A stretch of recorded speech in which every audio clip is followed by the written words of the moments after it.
My father insisted the weekend in Briar Glen was about family, yet the table was arranged for a hostile takeover.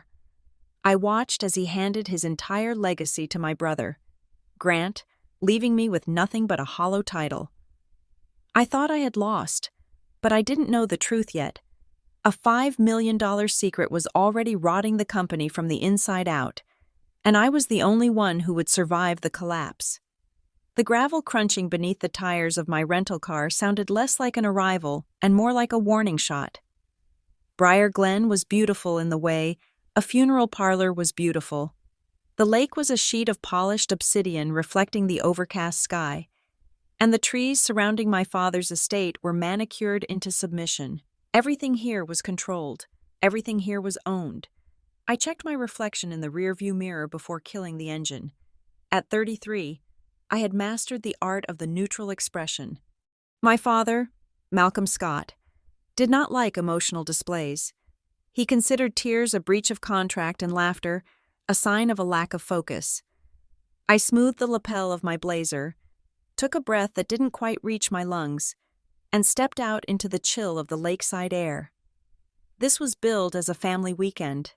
That was the first lie. I knew it was a lie because the driveway was not filled with the modest sedans of cousins or the SUVs of aunts and uncles. It was lined with black luxury sedans that screamed corporate legal counsel. I recognized the license plate of Elaine Mercer, the family attorney who had been managing my father's secrets since before I was born. I walked up the stone steps, the heavy oak door swinging open before I could touch the brass knocker. It wasn't a servant who greeted me, but Grant. My brother looked the part of the heir apparent. He was 31, 2 years my junior, but he wore his confidence like a suit that was slightly too expensive for the occasion. His smile was bright, practiced, and didn't reach his eyes. "Violet," he said, opening his arms for a hug that I stiffened against. "You made it. Dad was worried you would get caught up in the city." I pulled back, keeping my grip on my overnight bag. "I make time for family. Grant, you know that." He ushered me inside. The house smelled of lemon polish and old paper. It was a smell I associated with long lectures and the distinct feeling of being graded on my existence. "Everyone is in the solarium," Grant said, guiding me down the hallway. "We waited for you to start." "Start what?" I asked. Grant didn't answer. He just adjusted his cuffs and pushed open the double doors. The solarium was a glass-walled cage overlooking the gray water. My father sat in his high-backed leather wing chair, a throne in all but name. Around him sat Elaine Mercer, looking predatory in a charcoal suit, and 3 men I recognized as the inner circle of the Scott Meridian Group Board. This wasn't a weekend getaway. It was a boardroom meeting where I was the only one not wearing a tie. "Violet," my father said. His voice was gravel and authority. "Sit down." I took the empty chair opposite him. The air in the room was so thick with tension it felt physical, like humidity before a storm. I looked at Elaine. She refused to meet my eyes, focusing intently on a stack of documents in front of her.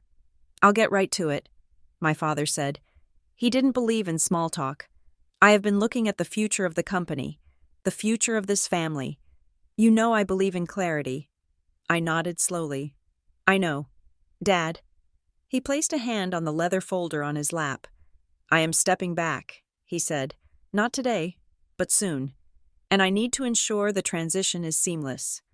I have decided to consolidate the estate and the voting control of the company into a single entity to prevent fragmentation." My stomach turned over. I knew what was coming. I had known it for years, felt it in the way he looked at Grant with pride, and at me with calculation. But hearing it was different. Grant will be the sole beneficiary of the voting shares and the primary property holdings, my father said. He said it casually, as if he were ordering lunch. The silence that followed was deafening. I looked at Grant. He was looking at the floor, feigning humility, but I saw the corner of his mouth twitch. He had won. The war we had been fighting since we were children, the war for approval, for legitimacy, was over. "And Violet?" I asked, my voice steady, though my heart was hammering against my ribs. Elaine cleared her throat and slid a thin folder toward me. "You will receive a generous cash settlement," Elaine said. $500,000 immediately, with an annual stipend of $50,000 for the next 10 years. It was an allowance, a child's allowance. Additionally, my father continued, staring right at me, "We have created a role for you. Family liaison. You'll handle the charitable arms social calendar. It keeps you involved, but without the burden of operations." The burden. He was framing my exile as a mercy. I looked at the folder. I didn't open it. If I opened it, I would tear it in half, and that would give them the reaction they wanted. They wanted the angry daughter. They wanted the hysterical woman who couldn't handle the logic of business. I stood up. I walked over to Grant. The room held its collective breath. I extended my hand. "Congratulations, Grant," I said. Grant blinked, surprised. He stood up and took my hand. His palm was damp. "Thank you. Violet," he said, "I hope you know I want you involved." I smiled. It was the sharpest weapon I had. "Of course," I said. "I'm happy for you." I turned to my father. "Is that all? Dad?" My father narrowed his eyes. He seemed disappointed that I hadn't screamed. He seemed disappointed that I hadn't given him a reason to dismiss me further. "Dinner is at 7, he said. "Don't be late." I walked out of the solarium with a straight spine. I climbed the stairs to my childhood bedroom, closed the door, and locked it. Only then did I let myself slide down against the wood, pressing the heels of my hands into my eyes until I saw stars. It wasn't about the money. I had my own career, my own life as a strategist in the city. It was the message. I remembered being 10 years old, sitting at the kitchen table while my father explained the stock market to me. Grant had been outside playing with the dog. Uninterested, I had learned the ratios. I had learned the logic.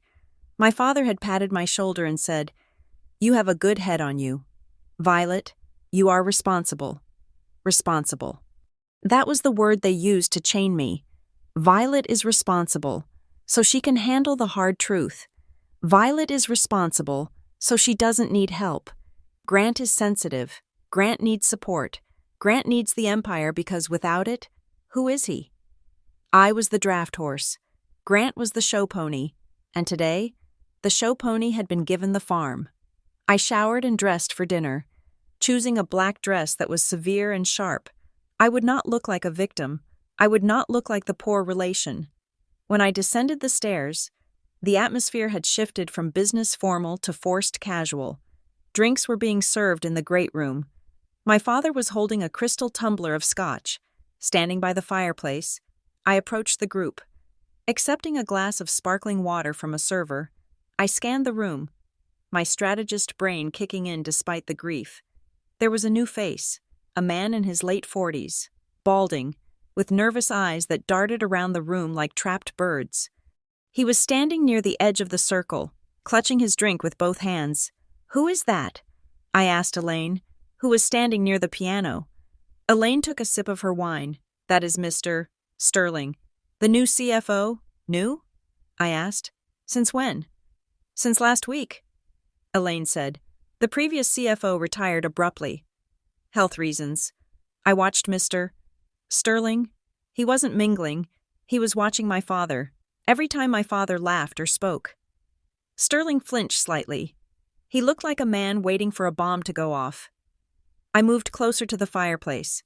My father was telling a story about the early days of the company, a myth he had polished over decades.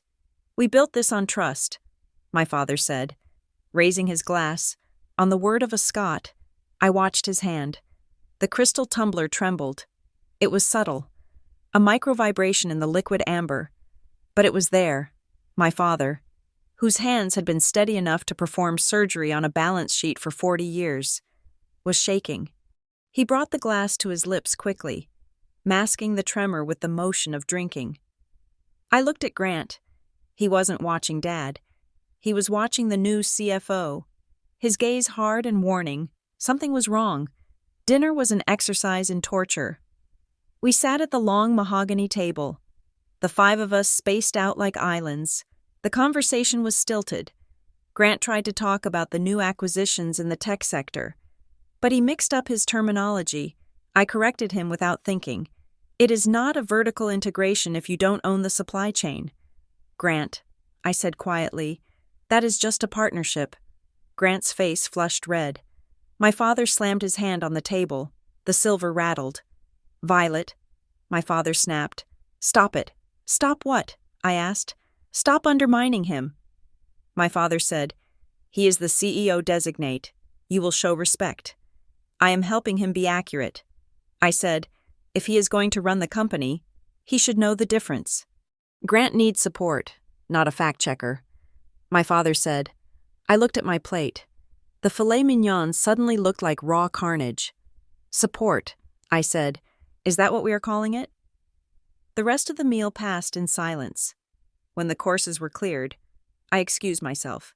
Needing air, I walked out through the French doors onto the stone terrace that overlooked the lake. The wind was biting, but it felt good against my heated skin. I heard the door open behind me. I expected Grant, or maybe my father coming to deliver another lecture. It was Elaine. She leaned against the stone balustrade, lighting a slim cigarette. She didn't offer me one. You should go home. Violet, she said. Her voice was low, carrying over the sound of the water lapping against the dock. I am leaving in the morning, I said. I mean, you should let this go. She said, take the money, take the title, go back to the city and live your life. Why? I asked. Because Grant is the better choice? You know he isn't. Elaine, you have cleaned up his messes since high school. Elaine blew smoke into the dark. This isn't about merit, she said. It is about stability. Since when is incompetence stable? I asked. Elaine turned to me. Her face was illuminated by the patio lights. Harsh and angular. Don't challenge this publicly. Violet, she said, I am speaking to you as your lawyer, not just your father's. If you try to contest the will or the transfer of shares, you will open doors that need to stay closed. What doors? I asked. Agreements, she said. Structures. Things that keep the roof over your head. You are threatening me. I said, I am protecting you. She said, there are agreements you don't know exist. If you pull a thread, the whole tapestry unravels, and you won't like what is underneath. She dropped her cigarette and crushed it under her heel.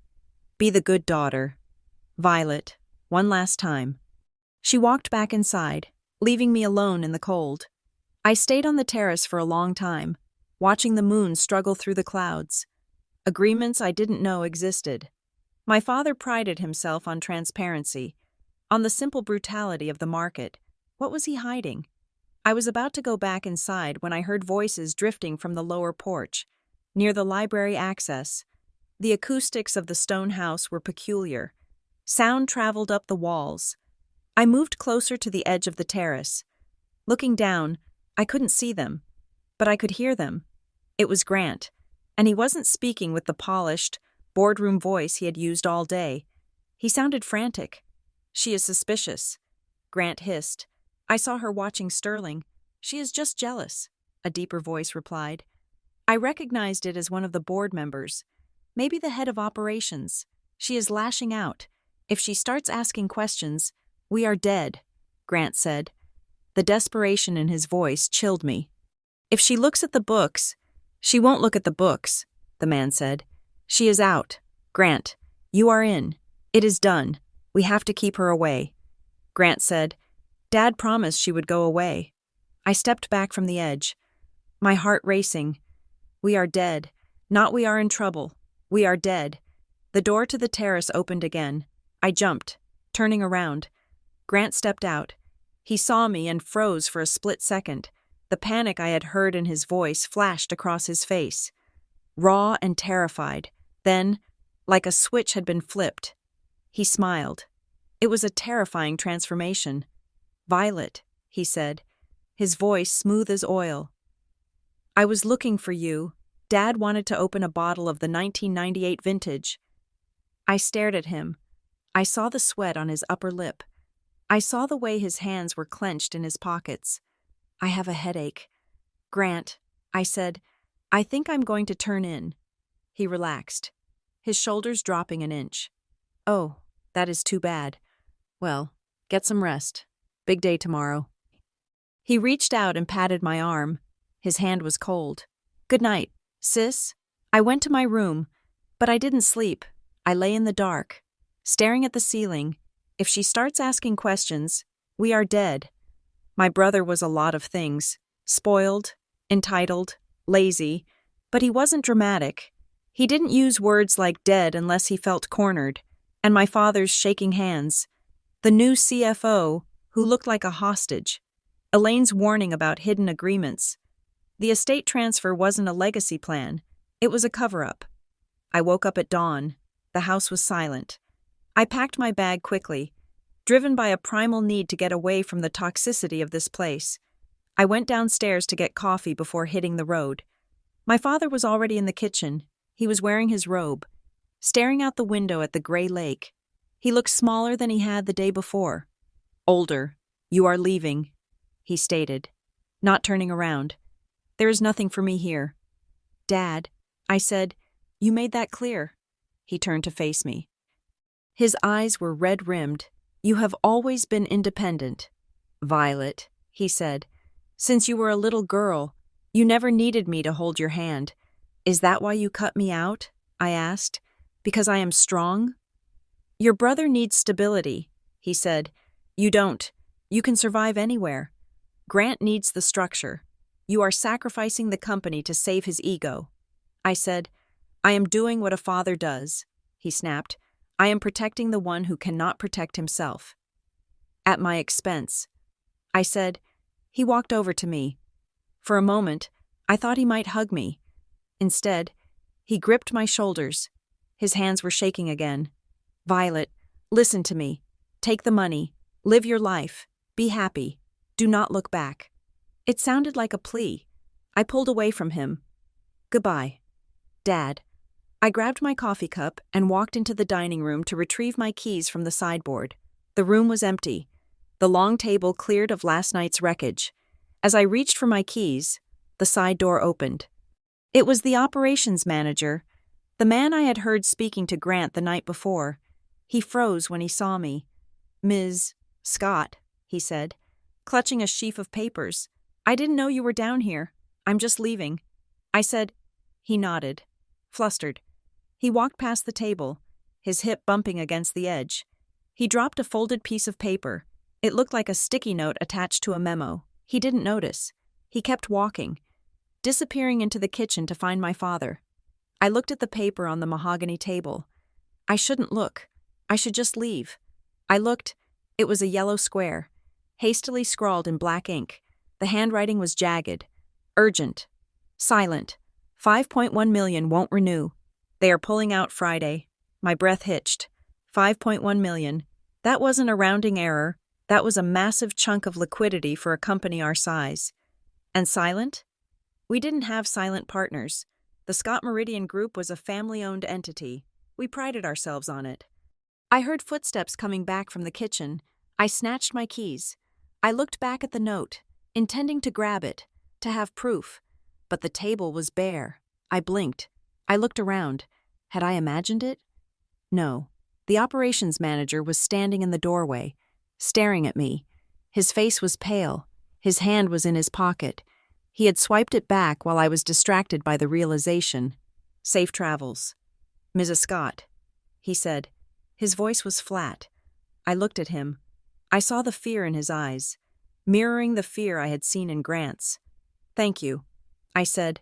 I walked out of the house, got into my car, and drove. I drove fast, putting miles between myself and Briar Glen. But I couldn't outrun the numbers. 5.1 million, Grant saying. If she starts asking questions, we are dead. My father saying, you don't need stability. They weren't just pushing me out. They were circling the wagons.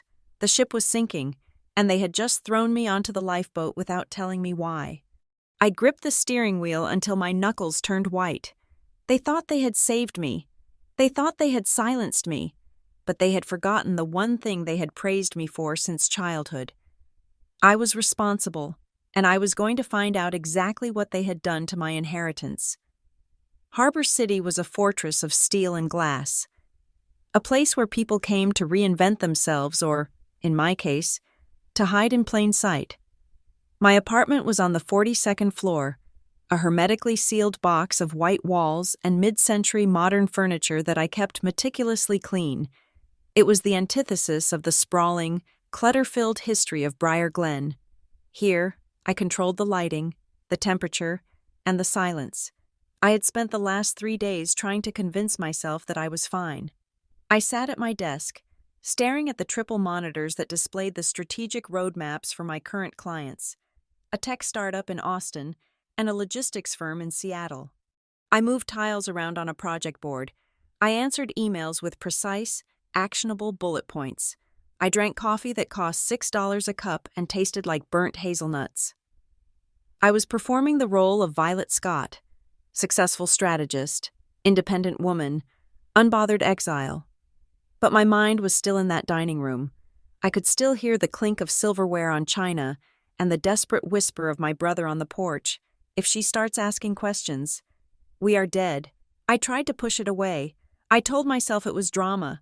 Families were messy. Inheritances were messy. The $5.1 million note was probably just internal shorthand for a deal I didn't understand. I was spiraling because I was hurt, not because there was a conspiracy. Then the notification came. It was Tuesday morning. The city was gray, wrapped in a marine layer that pressed against the windows. My phone buzzed on the desk, vibrating against the glass surface. It was a push alert from a financial news aggregator I followed for industry trends. Scott Meridian Group delays vendor payments. Planned acquisition of Kellen Logistics. Paused indefinitely. I froze. My hand hovered over the mouse. Scott Meridian Group was my father's company. It was a regional powerhouse, a company built on a reputation for ironclad reliability. My father used to say that a Scot pays his debts before he eats breakfast. We didn't delay payments. We certainly didn't pause acquisitions publicly. That was blood in the water. I clicked the link. The article was short, speculative.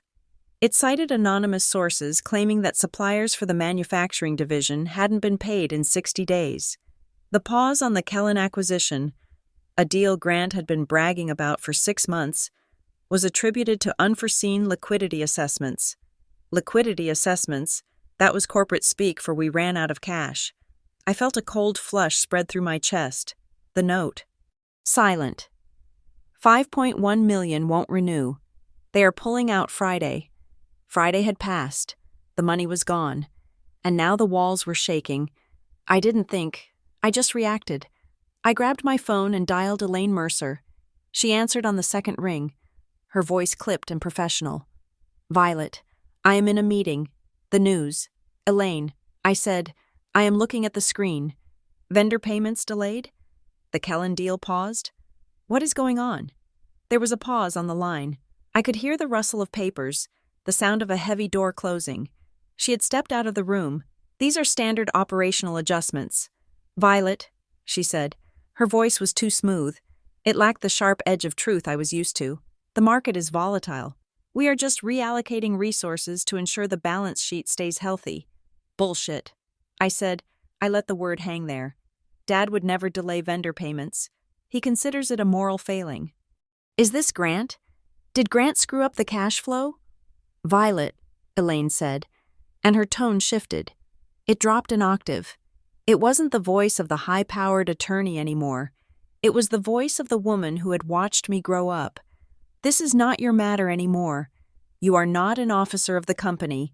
You are not a voting shareholder. You are a family liaison. I am a Scot, I snapped. And that is my name in the headline. Elaine sighed. It was a heavy, weary sound. Listen to me, she said. Stay in Harbor City. Focus on your own work. Let us handle this. Why are you protecting him? I asked. If Grant is drowning, you need to tell me. I am not protecting him, Elaine said quietly. I am protecting the entire structure. Just please, stop reading the news. It will blow over. She hung up. I stared at the phone. Stop reading the news. That was something you told a child during a thunderstorm. It wasn't something you told a strategist during a crisis. Elaine's tone unsettled me more than the headline. She wasn't hostile. She sounded frantic. She sounded like she was holding a dam together with duct tape and prayer. I couldn't sit still. I paced the length of my apartment, from the kitchen island to the floor-to-ceiling window. I needed eyes on this. Real eyes. Not the sanitized press releases Elaine would be drafting. I called Nora Klein. Nora and I had met in business school, while I had gravitated toward high-level strategy and human behavior. Nora had fallen in love with the unglamorous, brutal truth of numbers. She was a forensic accountant now, the kind of person companies hired when they suspected an executive was buying yachts with the payroll fund. She picked up immediately. I saw the headline, Vi. Nora said, "I was waiting for you to call. Can you come over?" I asked. "I am already in the Uber." She said, "Have coffee ready. Black." 20 minutes later, Nora was sitting at my dining table, her laptop open, connected to my Wi-Fi. She was a small woman with sharp features and glasses that magnified her intense, predatory gaze. She tapped the keys with a rhythm that sounded like machine gun fire. "Okay," she said, staring at the screen. "I am pulling the public filings. Since Scott Meridian has some public debt instruments, they have to file quarterly disclosures even though the equity is private. It is not as detailed as a 10K, but it gives us a pulse. What do you see?" I asked, leaning over her shoulder. Nora frowned. She scrolled down, highlighting a row of numbers. On the surface? Nothing. She said, "That is the problem. Look at the liquidity ratio. It is perfect. 1.5. Healthy. They report plenty of cash on hand as of the last filing, which was 3 months ago, so why the delay in payments?" I asked. Nora switched tabs to a graph she had just generated. "Look at the accounts payable," she said, pointing to a rising red line. "For 5 years. Your dad ran this tight. Average days to pay, 28. He paid early to get discounts. But look at the last 6 months. It starts creeping up. 35, 42. Now the rumors say 60, but the cash is there," I said, pointing to the liquidity line. Nora looked at me, her expression grim. "The cash is reported as being there," she said, "but if they had it, they would use it. You don't stiff your vendors unless you have to. It destroys your supply chain. So the filing is a lie?" "Not necessarily a lie," Nora said, "just creative. They might be counting restricted cash as liquid, or they have a liability that is off the books. Something sucking the cash out the back door as fast as it comes in the front. A liability like a $5.1 million silent partner leaving?" I asked. Nora stopped typing. She turned her chair to face me.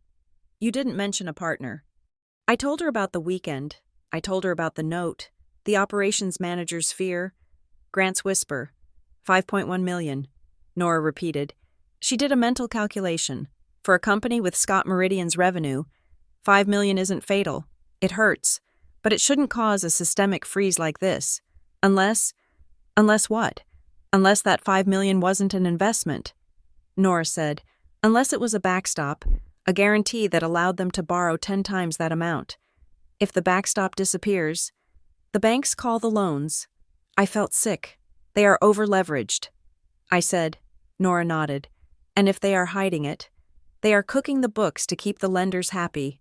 Vi, if this breaks, it is fraud. My computer chimed. A new email. I walked over to my desk. The subject line was, regarding recent inquiries. It was from Grant. I opened it. The text was stark, stripped of any of my brother's usual casual syntax. Violet. As discussed, Father wants you uninvolved in the day-to-day operations during this transition period. The media reports are exaggerated and are being handled by our internal communications team. Please respect the family and refrain from reaching out to employees or vendors. We need unity right now, not interference. Grant, I read it twice. This isn't him. I said. Nora rolled her chair over. What? Grant doesn't use the word refrain. I said, he doesn't say internal communications team. He calls them the PR guys. This was written by a lawyer. Elaine. Nora said, or someone worse. I said, I looked at the screen. They were walling me off. They were building a fortress around a burning building, and they had locked me outside. They thought that would keep me safe, or maybe they thought it would keep me quiet. I need to see the history. I said, "What history?" Nora asked. I grabbed my coat. I have a storage unit down on 4th Street. When I moved to the city 5 years ago, Dad made me take a bunch of old family files. He said he didn't want the clutter at the estate. He said, "Violet, you are the organized one.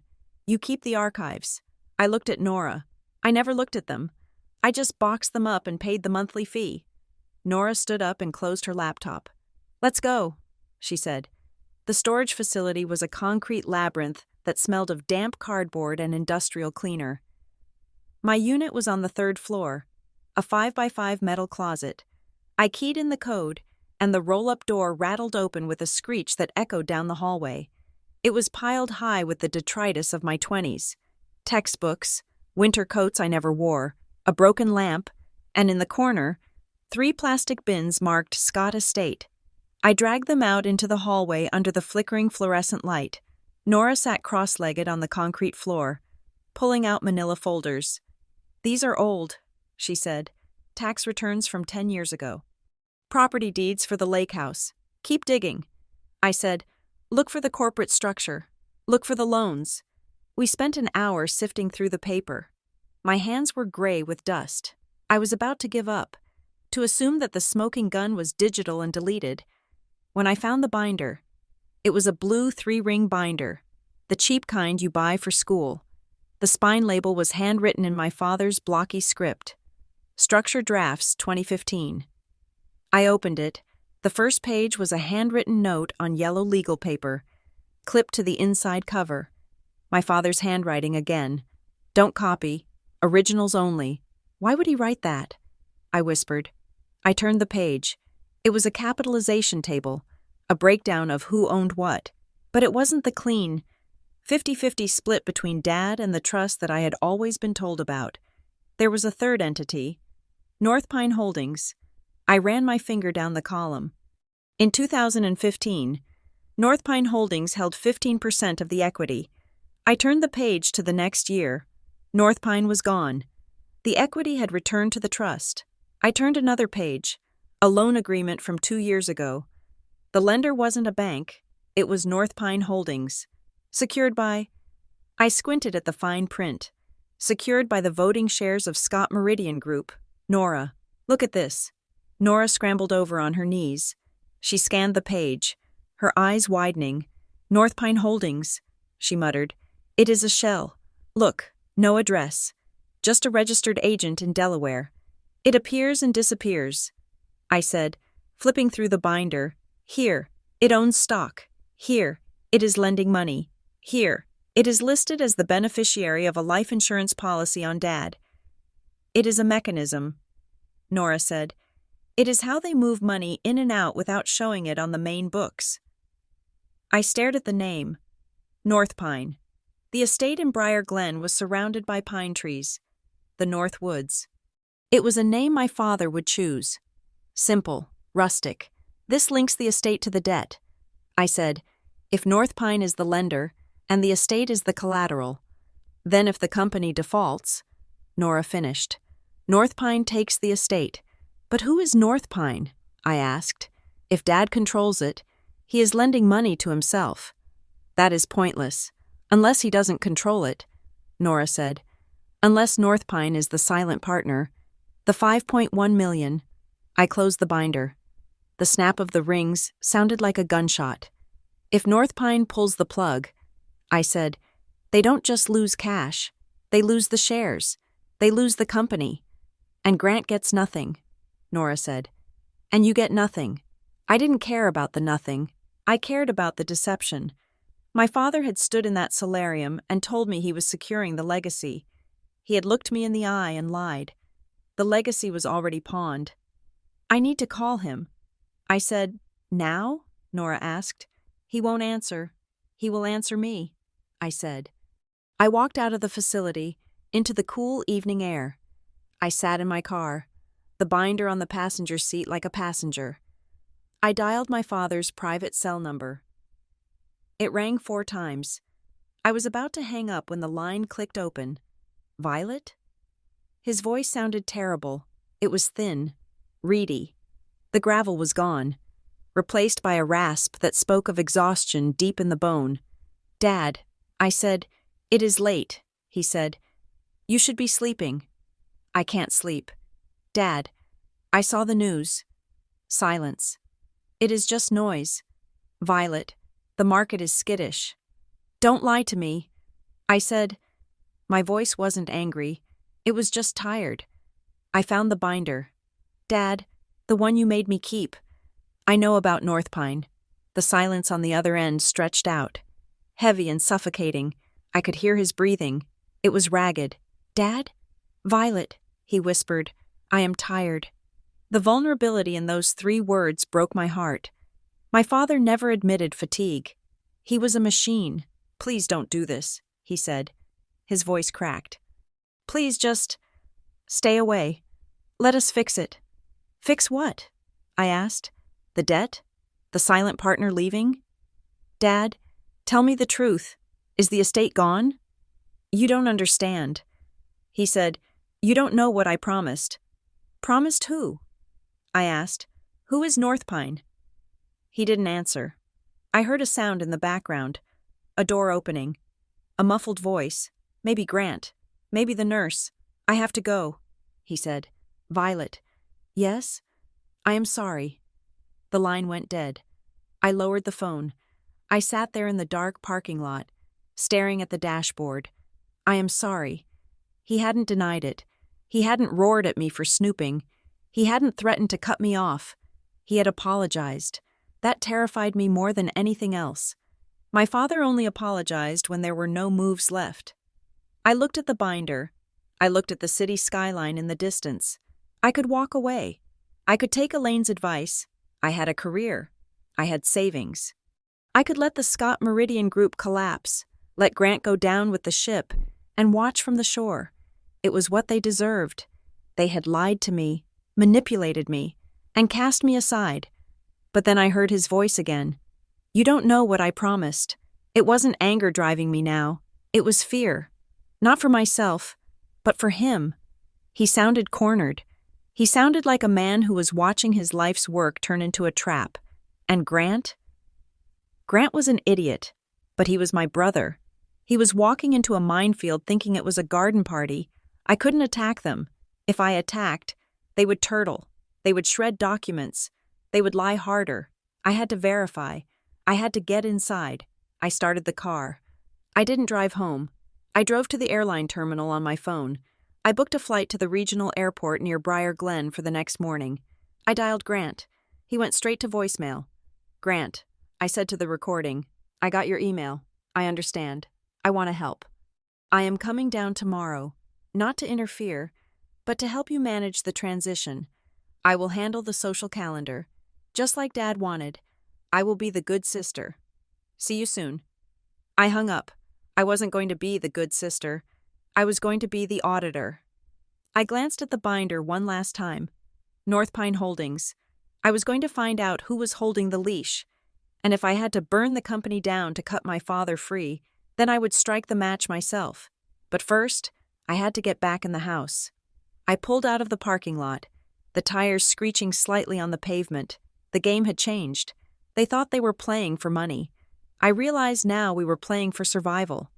The headquarters of the Scott Meridian Group sat on the outskirts of Harbor City, a sprawling campus of brick and glass that tried to look like a university but felt like a fortress. I hadn't set foot inside the executive wing in 3 years. As I swiped my visitor badge at the security turnstile, the beep sounded like an accusation. I was here under a flag of truce. I had told Grant I was coming to help with the transition.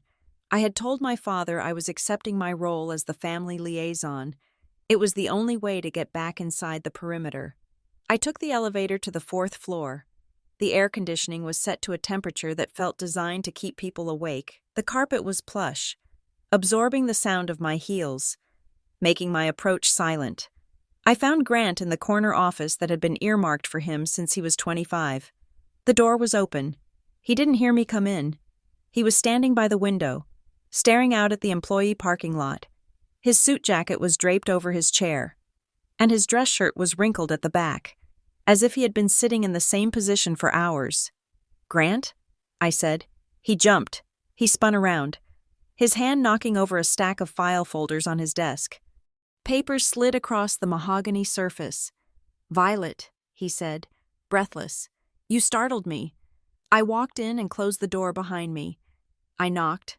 I said, "You were miles away." Grant forced a smile. It was a painful thing to witness. He looked exhausted. There were dark circles under his eyes that concealer couldn't hide, and his skin had a gray, pasty quality. He had a nervous tic I hadn't seen since high school exams, a rapid fluttering of his left eyelid. "I am just busy," he said, bending down to pick up the papers. "The transition. There is a lot of paperwork." I knelt to help him. I saw the headers on the documents.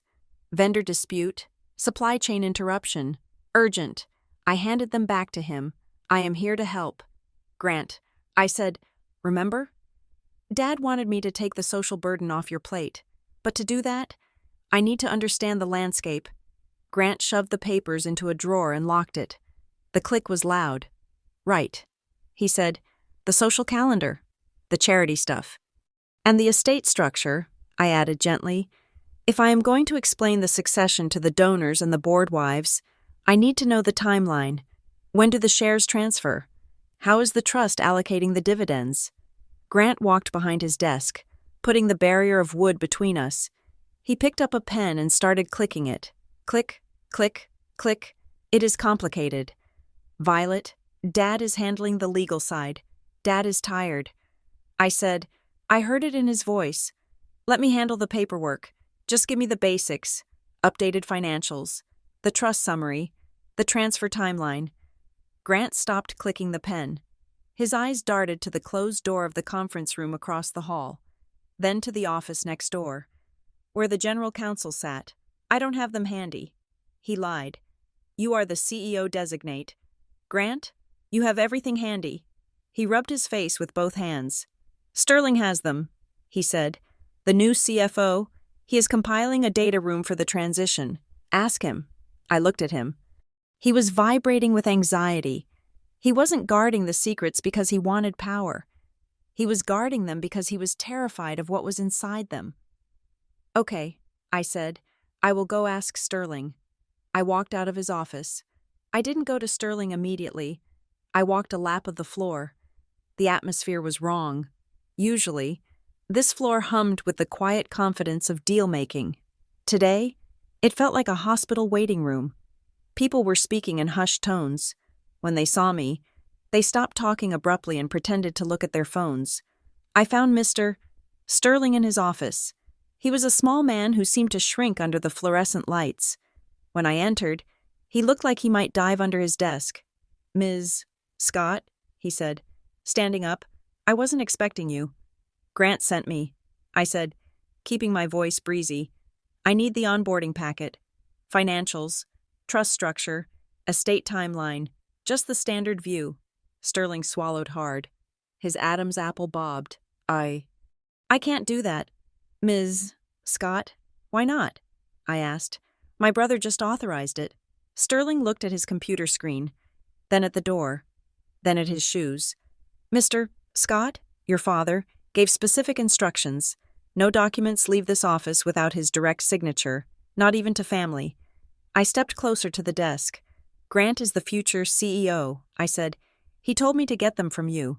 Are you disobeying the future CEO?" Sterling looked miserable. "Please don't put me in the middle. Ms. Scott, your father was very clear. He said the structure is sensitive right now."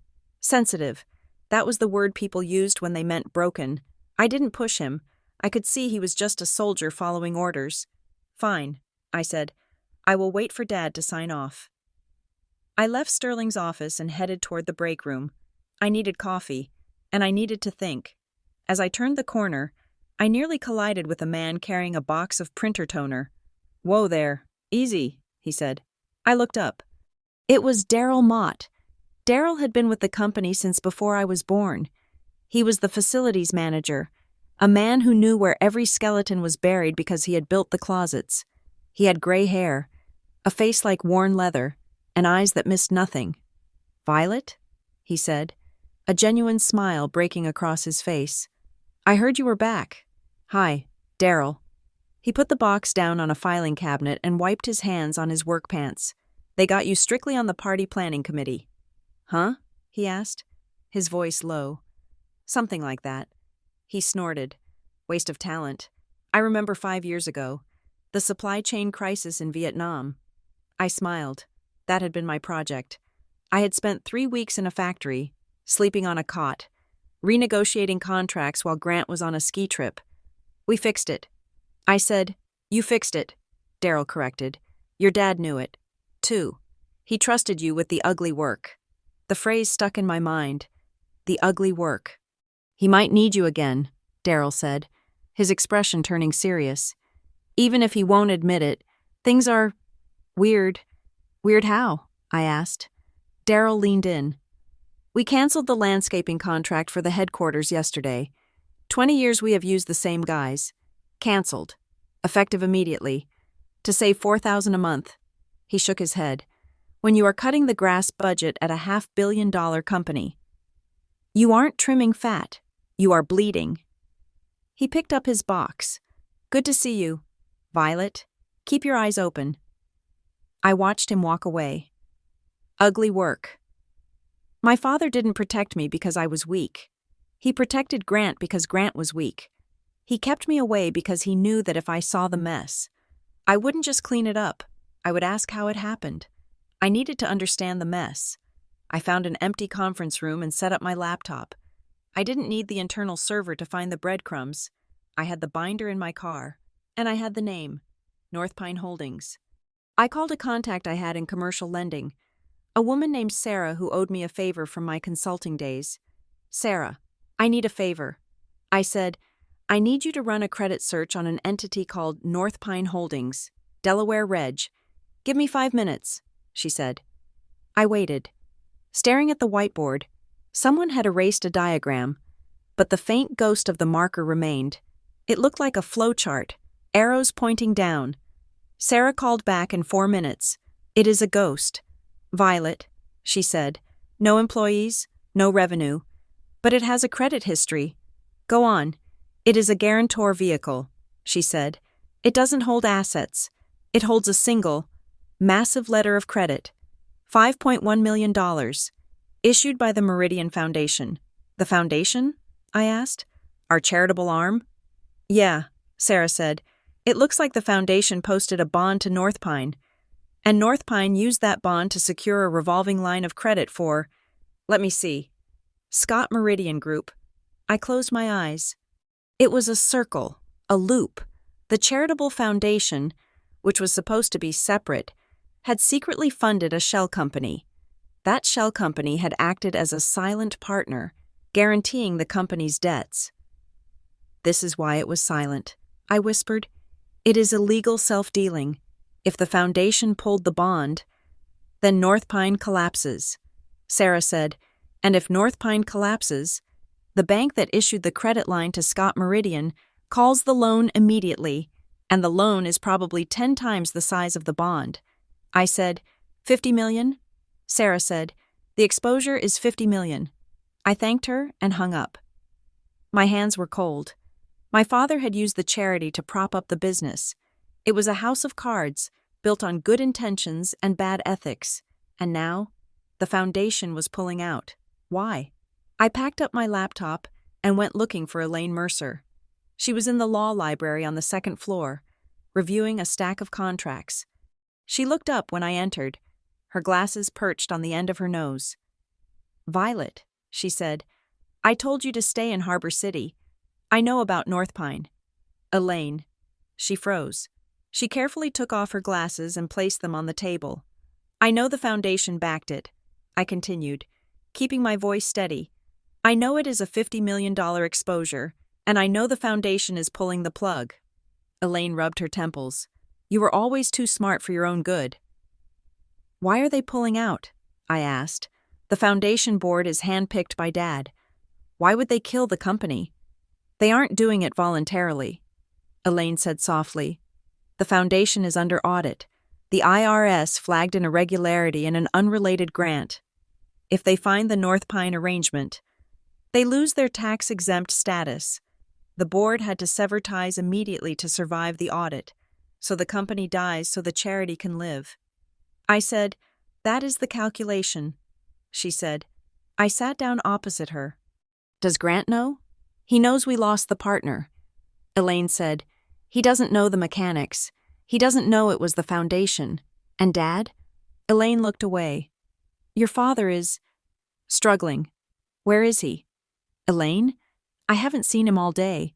He is working from home," she said. "He has been avoiding the office for weeks. He takes calls. But he won't come in."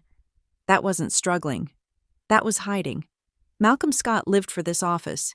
If he wasn't here, he was broken. "One more thing," Elaine said. She opened her briefcase and slid a piece of paper across the table. It was a single page, dense with legal text. "Read paragraph 4. I scanned the text.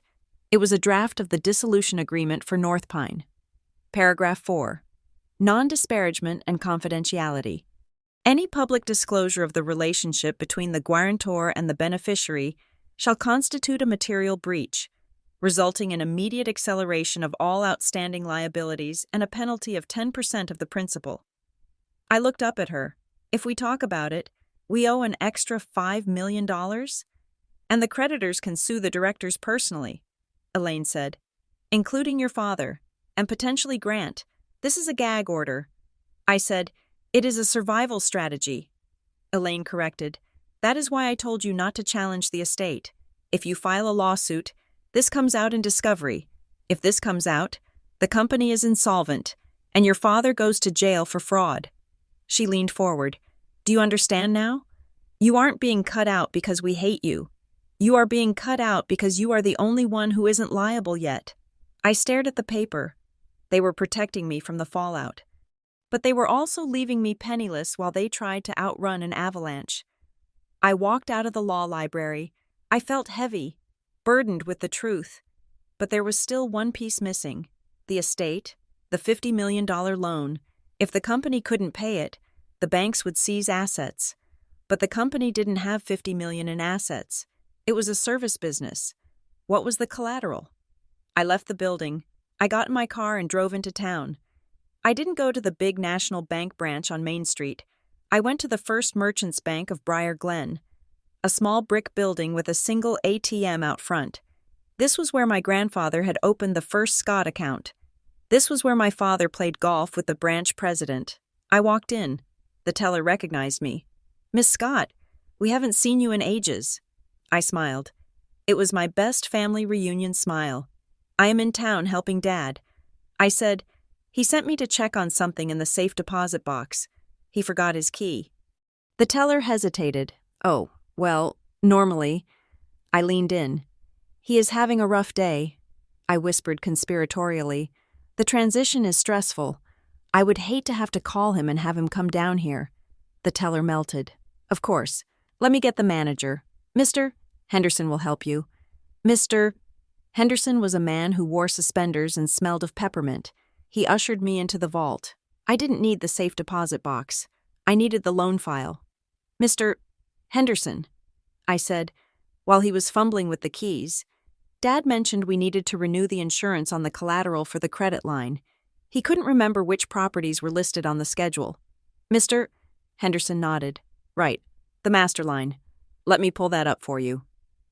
He walked over to a filing cabinet in the corner of the vault room. He pulled a thick file. "Here we are," he said. He opened it and showed me the summary page. I looked at the list of collateral. 1. Commercial headquarters, 100 Meridian Way. 2. Residential estate, 44 Lakeview Drive. 3. Undeveloped land parcels, lots 4 to 10. 4. Personal holdings, M. Scott Trust. My heart stopped. The house, the land, the personal trust. It was all there. Every single thing my father owned was pledged against the company debt. The estate wasn't an inheritance. It was a hostage. If the company failed, Grant wouldn't inherit an empire. He would inherit homelessness. Thank you. Mr. Henderson, I said. My voice sounded hollow. I was about to close the file when I saw something stuck to the back of the collateral list. It was a blue sheet of paper, the kind used for legal drafts. I pulled it out. Second codicil to the last will and testament of Malcolm Scott. I read it. Malcolm Scott, being of sound mind, hereby amend my will to divide the voting shares and real property equally between my children, Violet Scott and Grant Scott. It was dated 3 years ago, July 14th. I remembered that date. My father had been in the hospital with pneumonia. He had been scared. He had thought he might die.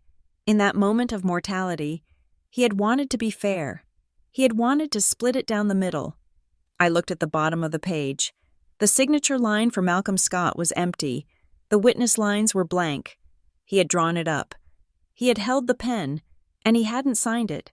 Why? Because if he split it, he couldn't control it. If he split it, I would have looked at the books. I would have seen the debt. I would have stopped him.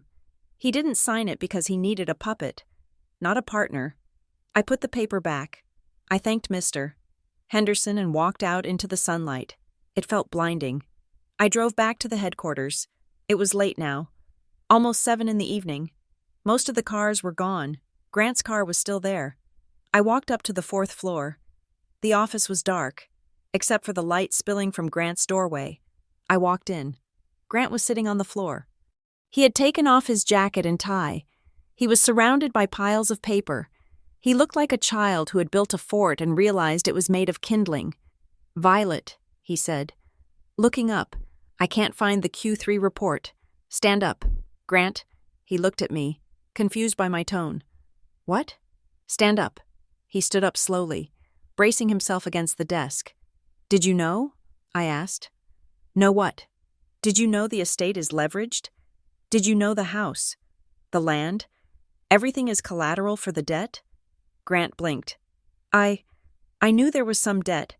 Dad said it was managed." "Managed?" I laughed. A harsh, short sound. "Grant, there is a $50 million hole in this company, and the only thing plugging it was a shell company funded by our own charity, and that plug is gone." Grant's face went white. "$50 million?" he whispered. He didn't know. He truly didn't know. He was the CEO designate, and he didn't know the company was insolvent. "Dad lied to you," I said. "He set you up. He gave you the title so he could hide the crime." Grant shook his head frantically. No, he wouldn't do that. He trusts me. He said I was the only one who could carry the legacy. He said that because you don't ask questions," I shouted. Grant flinched. He backed up until he hit the window. "Why?" he asked, his voice cracking. "Why didn't he tell me?" I walked over to him. I was angry. But beneath the anger, I felt a terrible pity. I found an unsigned codicil at the bank. I said, 3 years ago, he was going to split everything, equal shares, you and me. Grant looked at me, tears forming in his eyes. Why didn't he? Because he was afraid.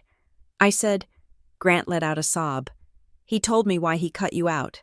I waited. He said you would panic. Grant said, the words tumbled out of him. He said you have no tolerance for risk.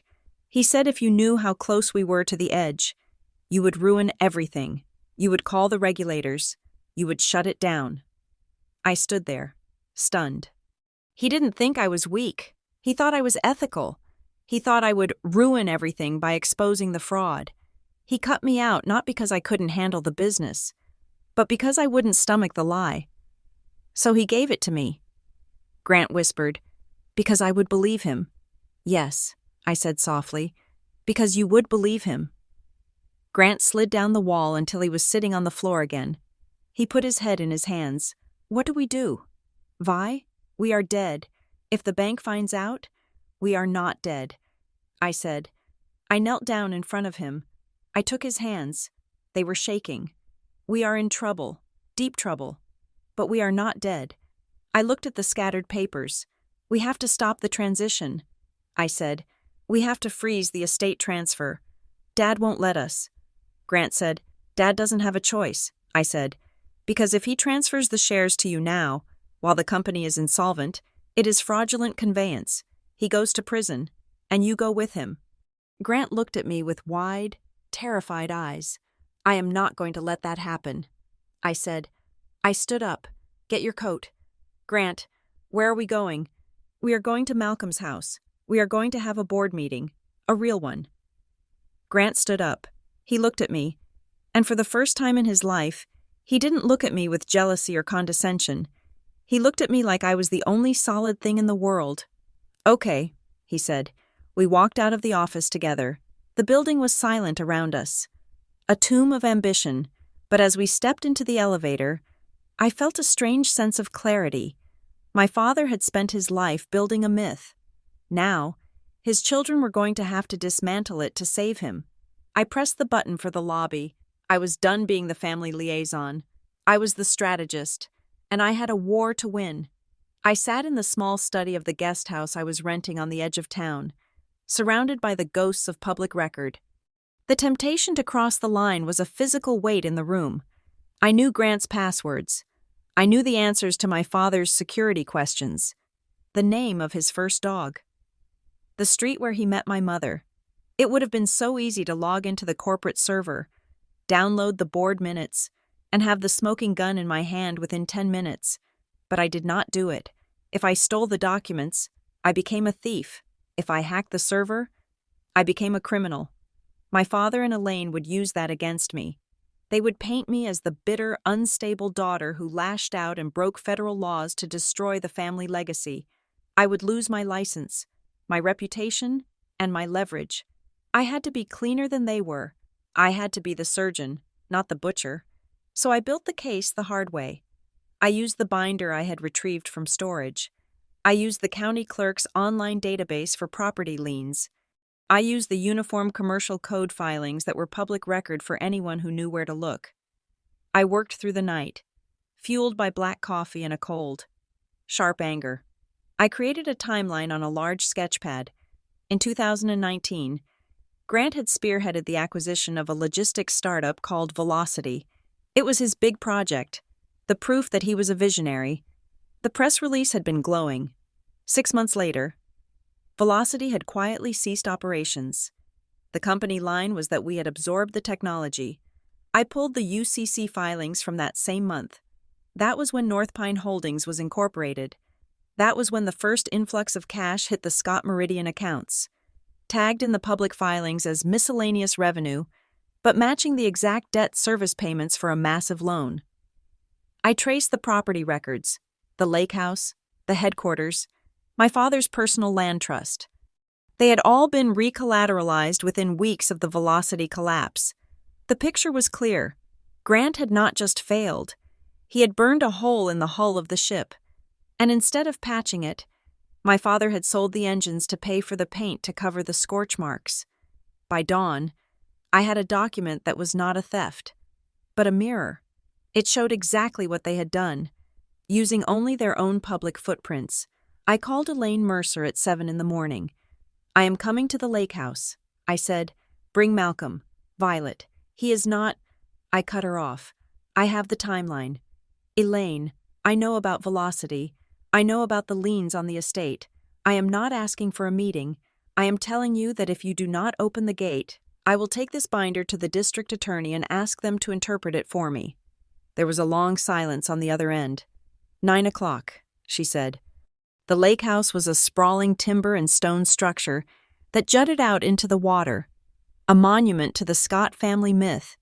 It was where we spent our summers pretending to be a normal family. It was where Grant learned to sail and where I learned to read balance sheets on the porch while the other kids played Marco Polo when I arrived. The gate was open.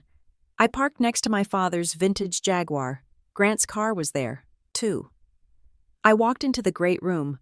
The view of the lake was breathtaking, a wall of glass framing the water and the pines. My father sat in his armchair, facing the view, his back to the room.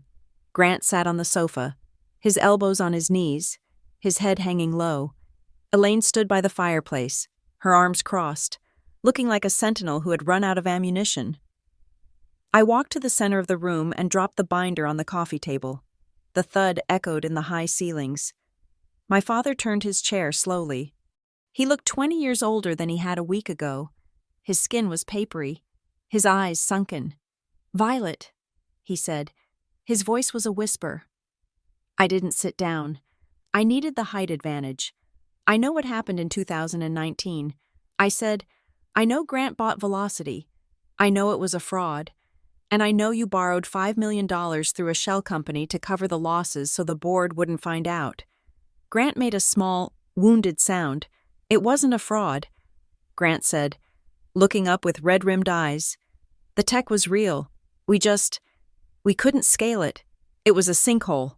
"Grant," I said, keeping my eyes on my father. And instead of writing it off and taking the hit to the stock price, Dad decided to hide it. I looked at Malcolm. "You leveraged the estate," I said. "You leveraged the headquarters. You put everything we own on the line to protect his reputation." My father looked at me with a mixture of defiance and shame. "I protected the company," he said.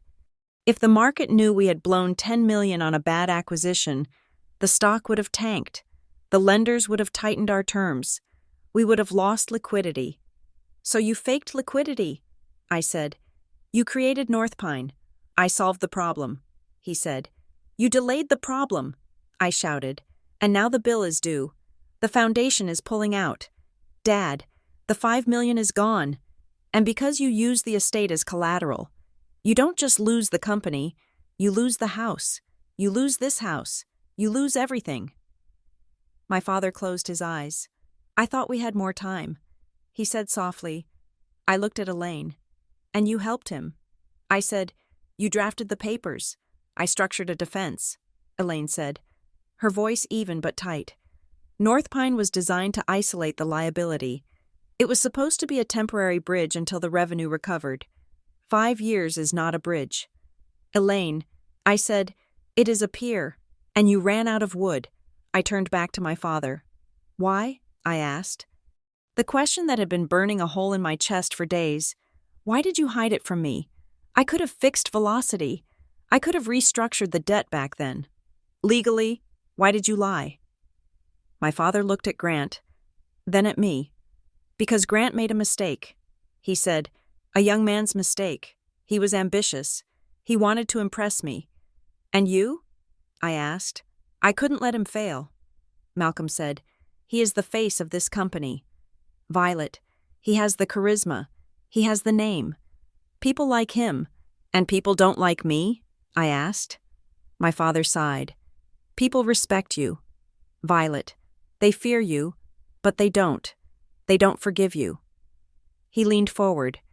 "If I had told you about Velocity, you would have looked at your brother with that look you have, that cold, analytical assessment. You would have written him off as a liability. You would have lost faith in him, and he needs your faith." I stared at him. The twisted logic of it took my breath away. "You lied to me to protect his feelings?" I asked. "I lied to you to keep the family together," he roared, his voice suddenly finding its old power. "If you knew the truth, you would have left us. You would have seen us as incompetent. I couldn't bear that. Violet, I couldn't bear for you to look at me and see a failure." I stood there, processing the confession. It wasn't just about protecting Grant. It was about protecting himself from my judgment. I was the designated realist. I was the one who saw things as they were, and they needed to believe in their own mythology.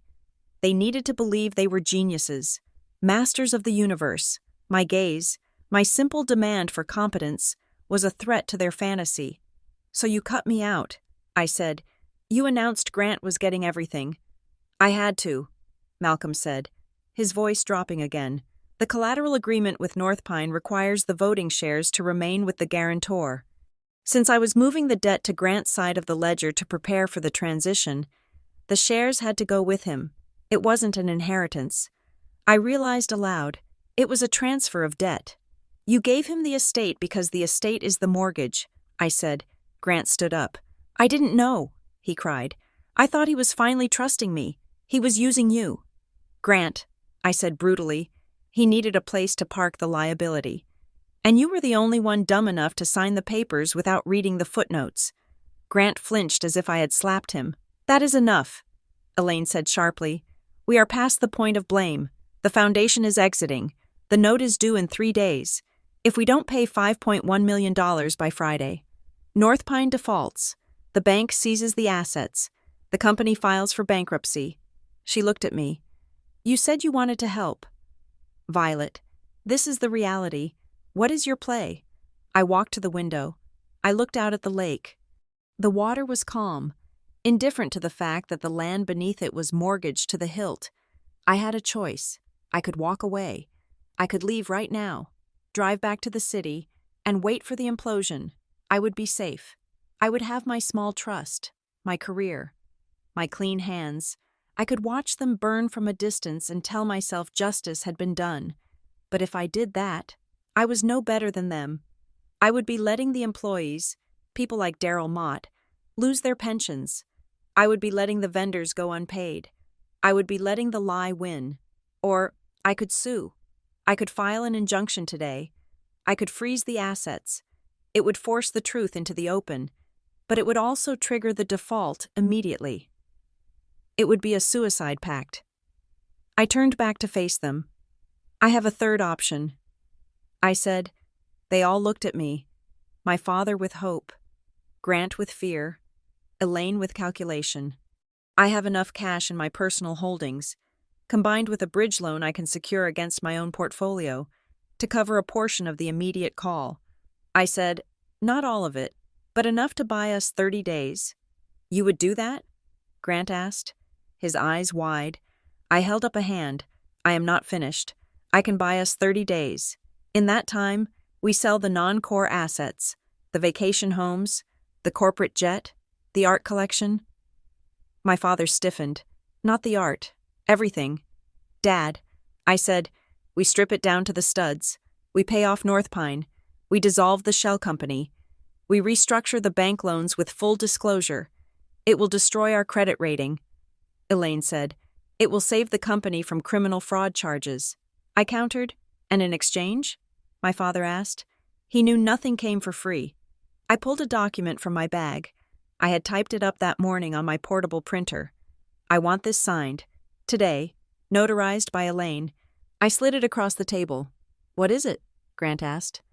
It is an acknowledgement. I said, it states that the decision to transfer the estate to Grant was made without full disclosure of the associated liabilities. It states that I, Violet Scott, was kept unaware of the North Pine arrangement and the insolvency of the firm, and it states that upon the successful restructuring of the debt, the voting shares will be redistributed. Redistributed how? My father asked. 50-50? I said.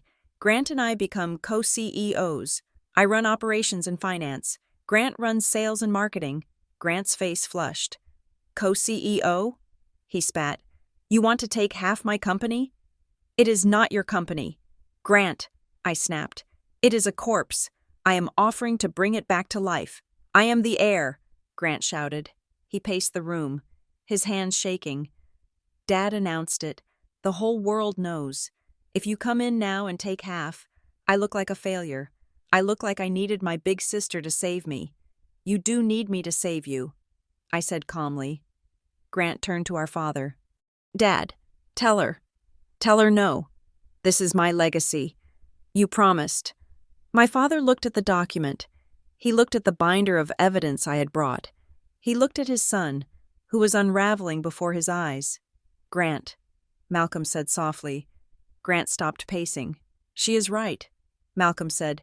No! Grant screamed. It was a raw, guttural sound. He grabbed a vase from the mantel and threw it. It shattered against the stone hearth, sending shards of porcelain skittering across the floor. You always choose her, Grant yelled, tears streaming down his face. Even when you choose me, you are really choosing her. You gave it to me because you thought I was safe. You thought I was a puppet, and now that the strings are tangled, you are handing the scissors to her. Grant, please, Elaine said, stepping forward. I don't want the money, Grant sobbed. He looked at me, and I saw the heartbreaking truth of him. He was a 31-year-old boy who just wanted his father to look at him with the same respect he had for his enemies. "I just wanted to be the one," Grant whispered. "I just wanted to be the one you didn't have to worry about." The room fell silent. The sound of Grant's heavy breathing filled the space. I walked over to him. I didn't touch him. I knew he would recoil.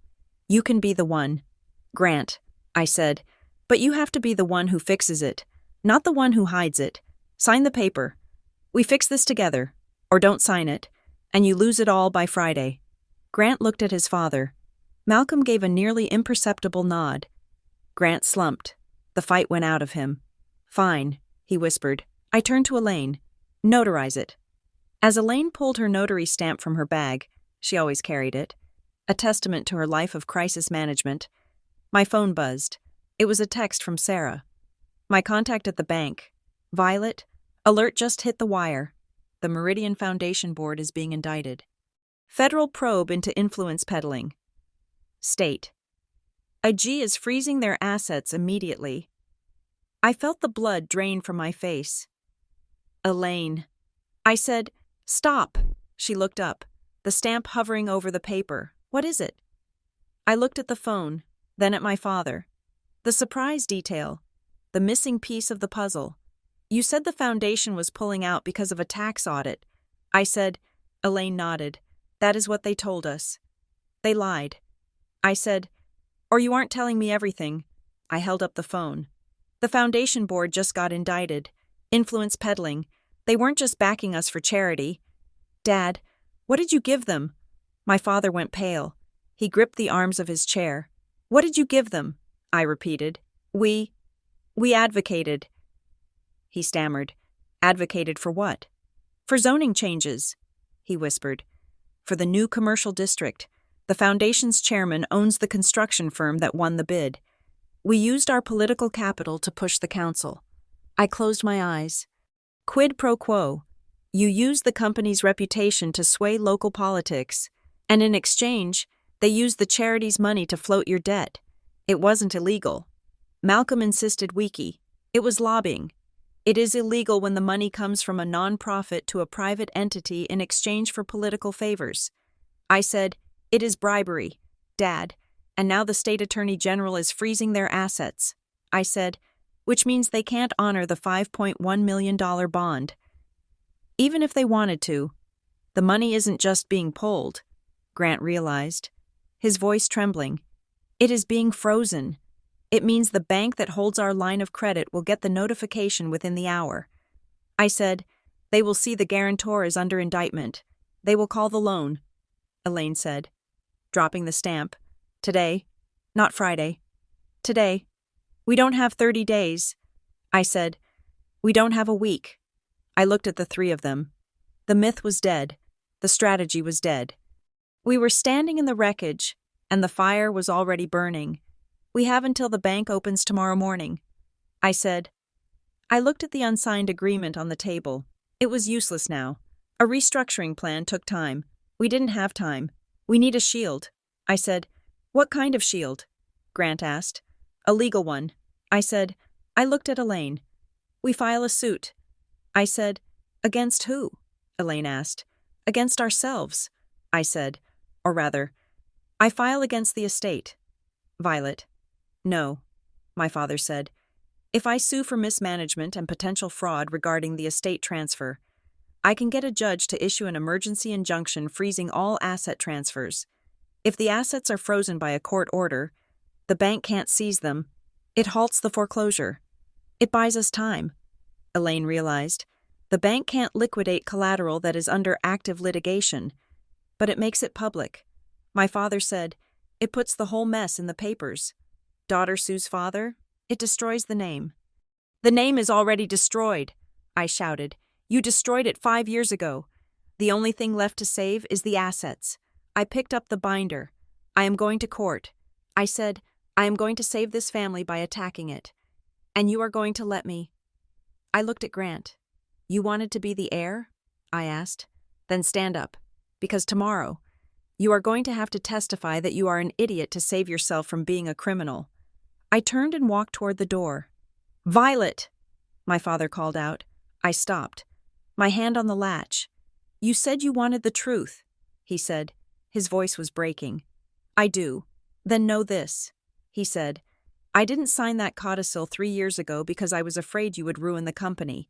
I didn't sign it because I knew if I gave you half, you would fix it, and once you fixed it, you would leave." I turned back to look at him. "You are the only thing I have that is real." "Violet," he whispered. "And I knew the only way to keep you was to make you need me, or to make you fight me." I stared at him. It was a twisted, selfish, jagged kind of love, the kind that breaks legs to keep you from running away. "I will see you in court." "Dad," I said. I walked out of the lake house. The air was cold and crisp. I got into my car and started the engine. I had the truth now. It wasn't about money. It wasn't about ability. It was about a lonely old man who would rather burn his kingdom down than let his daughter outgrow him. I put the car in gear. I had a lawsuit to file. And for the first time in my life, I wasn't doing it to be a good daughter. I was doing it to be free. I established a war room in the living area of my rental cottage. It was neutral ground, neither the stifling history of the family estate nor the corporate surveillance of the headquarters. I needed clean air and sharp minds. I called in Nora Klein, who was already deep in the forensic reconstruction of the books, and I brought in Sasha Reed. Sasha was a crisis management specialist I had worked with during a recall scandal in the automotive industry. She was a woman who viewed truth as a raw material, something to be shaped, refined, and deployed with surgical precision. We worked for 18 hours straight. The coffee table was buried under valuation reports and asset schedules. The strategy was simple in theory and brutal in execution. We had to liquidate enough non-core assets to cover the immediate cash call from the defaulted North Pine note, then restructure the remaining debt before the banks realized the extent of the exposure. "We call it the scorched earth protocol," Sasha said, circling items on a whiteboard with a red marker. "We sell the jet, we sell the Aspen Lodge, we liquidate the vintage car collection, and we sell the Meridian building." I looked at the board. The Meridian building was the original headquarters, a converted brick textile mill in downtown Harbor City. It wasn't the main office anymore, but it housed the archives and the foundation's offices. "It is worth $12 million on the current market," Nora said, tapping her calculator. "After capital gains and paying off the existing mortgage on it, it nets us $7 million. That covers the North Pine hole with a buffer. It is the only way out." I said, "We plug the leak. Then we go to the banks with a voluntary disclosure. We tell them we found an irregularity. We fixed it, and we are implementing new controls." "It is a good story," Sasha said. "It frames you as the savior and the company as resilient. But your father has to sign the listing agreements. Today, I looked at the clock. It was 6 in the morning. I will get him to sign." I said. I drove to the main estate. The morning fog was still clinging to the lake, shrouding the house in gray. I found my father in his study. He wasn't working. He was sitting in his leather chair, staring at a framed photograph of himself and my grandfather standing in front of the Meridian building in 1980. "Dad," I said, walking in without knocking. He looked up. He looked gray. The fight I had seen yesterday seemed to have evaporated, leaving only a brittle shell. "I have the plan," I said. I placed the asset liquidation schedule on the desk. He put on his glasses. His hand shook as he traced the lines. "The jet," he muttered. "The cars. They are toys. Dad, we don't need them." He kept reading. Then his finger stopped. "No," he said. "It is necessary." I said, "Not the Meridian building." He said. His voice was firm, surprisingly so. "That building is the heart of this company. Your grandfather bought that mill when it was a ruin. He built the first assembly line there. It is our history. It is brick and mortar." "Dad," I said, "and right now, it is an anchor dragging us down. It nets us $7 million. That saves the company." "I won't sell it," he said, pushing the paper away. "Sell the lake house. Sell this house. But not the Meridian. It is a monument." I leaned over the desk. I didn't raise my voice. I kept it low and hard. You can't keep a monument if it becomes a weapon. Dad. He looked at me, startled by the metaphor. Right now, that building is part of the collateral base that is about to be seized. I said, if we don't sell it voluntarily, the bank will take it, and they won't turn it into a museum. They will sell it to a developer who will turn it into condos. Do you want that? Do you want to see the Scott legacy turned into luxury lofts because you were too sentimental to act? He flinched. Violet. He whispered, it is all I have left of him, of my father. You have the name, I said. You have the employees.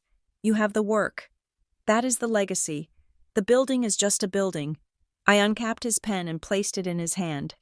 Sign the listing agreement, Dad. Save the company. He looked at the pen. He looked at the photo of his father. Then, with a heavy, shuddering sigh, he signed his name. The signature was jagged, a seismograph of his defeat. I took the papers. Thank you, I said. I didn't linger. I had to get the documents to Elaine Mercer before she left for the office. I met Elaine at a coffee shop halfway between the estate and the city. It was a neutral zone. She looked tired, her usual immaculate appearance frayed at the edges. She ordered a black tea and didn't drink it. I have the signatures, I said, sliding the folder across the table. We can list the properties by noon. Elaine opened the folder. She checked the signatures. She didn't look relieved. This buys us cash, she said, but it doesn't solve the disclosure problem. We are going to disclose, I said. Once the cash is in the escrow account, we go to the lenders. We tell them the foundation withdrew its support. We liquidated assets to cover the gap, and we are restructuring. Elaine shook her head. You need to read the fine print of the master credit agreement. Violet, I have read it, I said. Then you know about the material adverse change clause. She said, Clause 17, Section B. I recited, exactly. She said, it states that any material change in the borrower's financial condition, including the loss of a significant guarantor, grants the lender the right to demand immediate repayment of the entire principal. Not just the $5 million gap, the whole $50 million. If we go to them with the cash in hand, they won't trigger it. I argued, banks don't want to foreclose on a functioning business. They want their interest payments. If we show them we are solvent, they will waive the clause. It is a gamble, Elaine said. If you walk into that meeting and admit the foundation is out, you are handing them a loaded gun and hoping they don't pull the trigger. The alternative is fraud. Elaine, I said, if we don't disclose, and we keep drawing on the line of credit knowing the guarantor is gone, that is bank fraud. I am not going to prison for this, and neither are you. She looked at me over the rim of her glasses. You are playing a dangerous game. Violet, I am playing the only hand we have, I said. I left the coffee shop and drove toward the city. My phone rang. I didn't recognize the number. Violet Scott. I answered. Ms. Scott. Hello? A male voice said. This is Marcus Thorne from Omnicorp. I stiffened. Omnicorp was our largest competitor, a conglomerate that had been trying to buy Scott Meridian for a decade. My father hated them. He called them corporate vultures. Mr. Thorne, I said, keeping my voice neutral. To what do I owe the pleasure? I am just calling to confirm the details for the meeting tonight, he said. I frowned. What meeting? The diligence session. Thorne said, with Grant. He said he was bringing the preliminary cap table. We are very excited. Ms. Scott, we think a merger could be beneficial for both parties, especially given the liquidity rumors. My grip tightened on the steering wheel. Grant was meeting with Omnicorp. He was trying to sell the company. Of course, I lied smoothly. The meeting? I just wanted to double-check the time. Grant has been running point, and my calendar is a bit scrambled. 7 o'clock, Thorne said. At the Westin, the presidential suite. We look forward to seeing the books. I hung up. Grant wasn't just hiding. He was defecting. He was going to sell the company to the enemy to save his own skin. If Omnicorp bought us, they would strip the assets, fire the staff, and bury the North Pine scandal in a deep, dark hole of corporate acquisition accounting. Grant would probably get a golden parachute and a non-executive chairman title, and my father would watch his life's work be cannibalized. I pulled over to the side of the road. I needed to find Grant. I called his assistant at the office. "Where is he?" I asked. "He is out." "Ms. Scott. He said he had a site visit. Check his GPS." I said, "The company car has a tracker. I can't do that." "Ms. Scott, Daryl Mott told me you haven't been paid your bonus yet." I said, "If the company goes under tomorrow, you never will be. Tell me where he is." There was a pause. "He is at the marina." The assistant whispered. I spun the car around. I found Grant sitting on a bench overlooking the harbor. He wasn't looking at the boats. He was looking at his phone, his thumb hovering over the screen. He looked like a man waiting for an executioner. I sat down next to him. He jumped, nearly dropping his phone. "Violet," he said, "Omnicorp." "Grant?" I asked quietly. "Really?" His face crumbled. "How did you find out?" "Thorne called me." I said, "He thought I was in on it. He thought the family was selling." Grant looked away. Out at the gray water, "They offered a rescue package." He said, "They will pay off the debt. They will keep the brand name for 5 years. They offered me a position. Head of Global Strategy." I laughed, but there was no humor in it. "Grant, they don't want you for your strategy. They want you because you are the key to the door. Once they are inside, they will fire you within 6 months. You know that." "I don't have a choice," he snapped, turning to me. "You and Dad. You are talking about selling the buildings, gutting the assets. You are tearing it apart piece by piece. Omnicorp will keep it whole. They will keep it whole like a taxidermied animal is whole." I said, "It will look like Scott Meridian, but it will be dead inside. They will fire Daryl. They will fire the factory team. They will liquidate the pension fund. I can't go to jail." "Vi," he whispered, "I can't do it. I am scared." "I know." I said. I reached out and took his hand. It was cold. "I am scared too." He looked at me, surprised. "You are never scared." He said, "I am terrified." I said, "But selling to Omnicorp isn't a rescue. It is a surrender." "And Dad? It would kill him. Truly kill him." Grant pulled his hand away. He rubbed his eyes. "So what is the choice?" he asked. "The choice is we fix it ourselves." I said, "We sell the old mill. We sell the jet. We take the hit. We stand in front of the board and the bank and we tell the truth. It will be ugly. We might lose control, but we will keep our souls." Grant looked at his phone. "Thorne is expecting the books at 7. He said, "Don't go." I said, "Come with me to the office. Help me prepare the disclosure packet. Be a CEO. Grant, not a victim." He looked at the phone, then at me. He didn't say yes, but he put the phone in his pocket. "I have to go check on Dad," he said evasively. "He wasn't looking good when I left." "Okay," I said. "Go check on Dad. I will see you at the office later." I watched him walk to his car. He walked with a heavy, trudging step. I hoped I had reached him, but I prepared myself for the possibility that I hadn't. I drove to the office. Nora and Sasha were there, working in the conference room. "We have the draft of the disclosure." Sasha said, "It is tight. We emphasize the proactive measures." "Good," I said.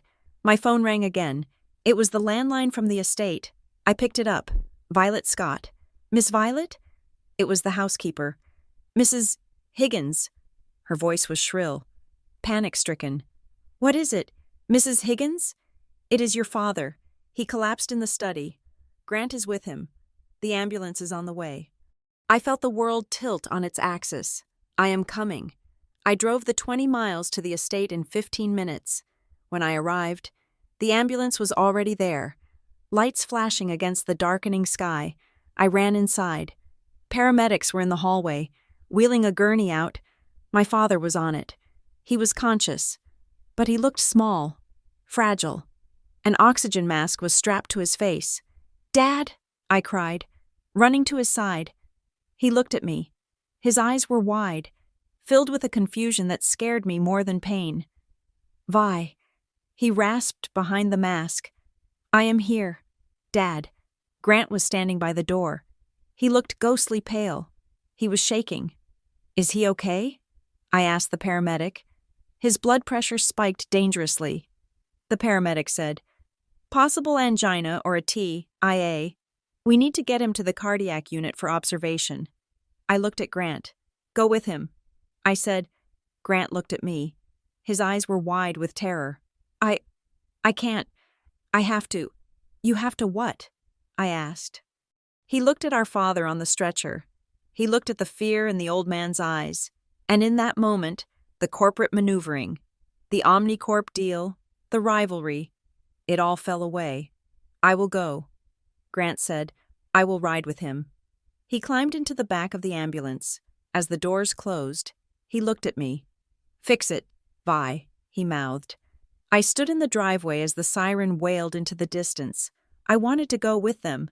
I wanted to be the daughter holding his hand, but I couldn't be. I had to be the CEO. If I left now, the vultures would descend.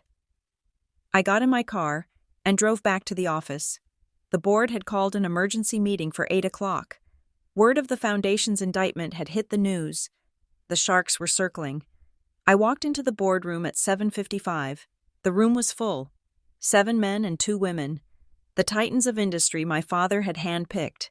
They were talking in low, urgent voices. When I entered, the conversation stopped.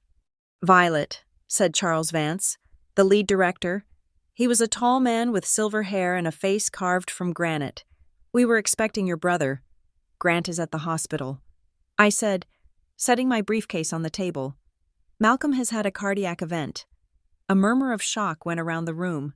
"Is he—" Vance started. "He is alive," I said, "but he is incapacitated. Grant is with him." I sat down at the foot of the table.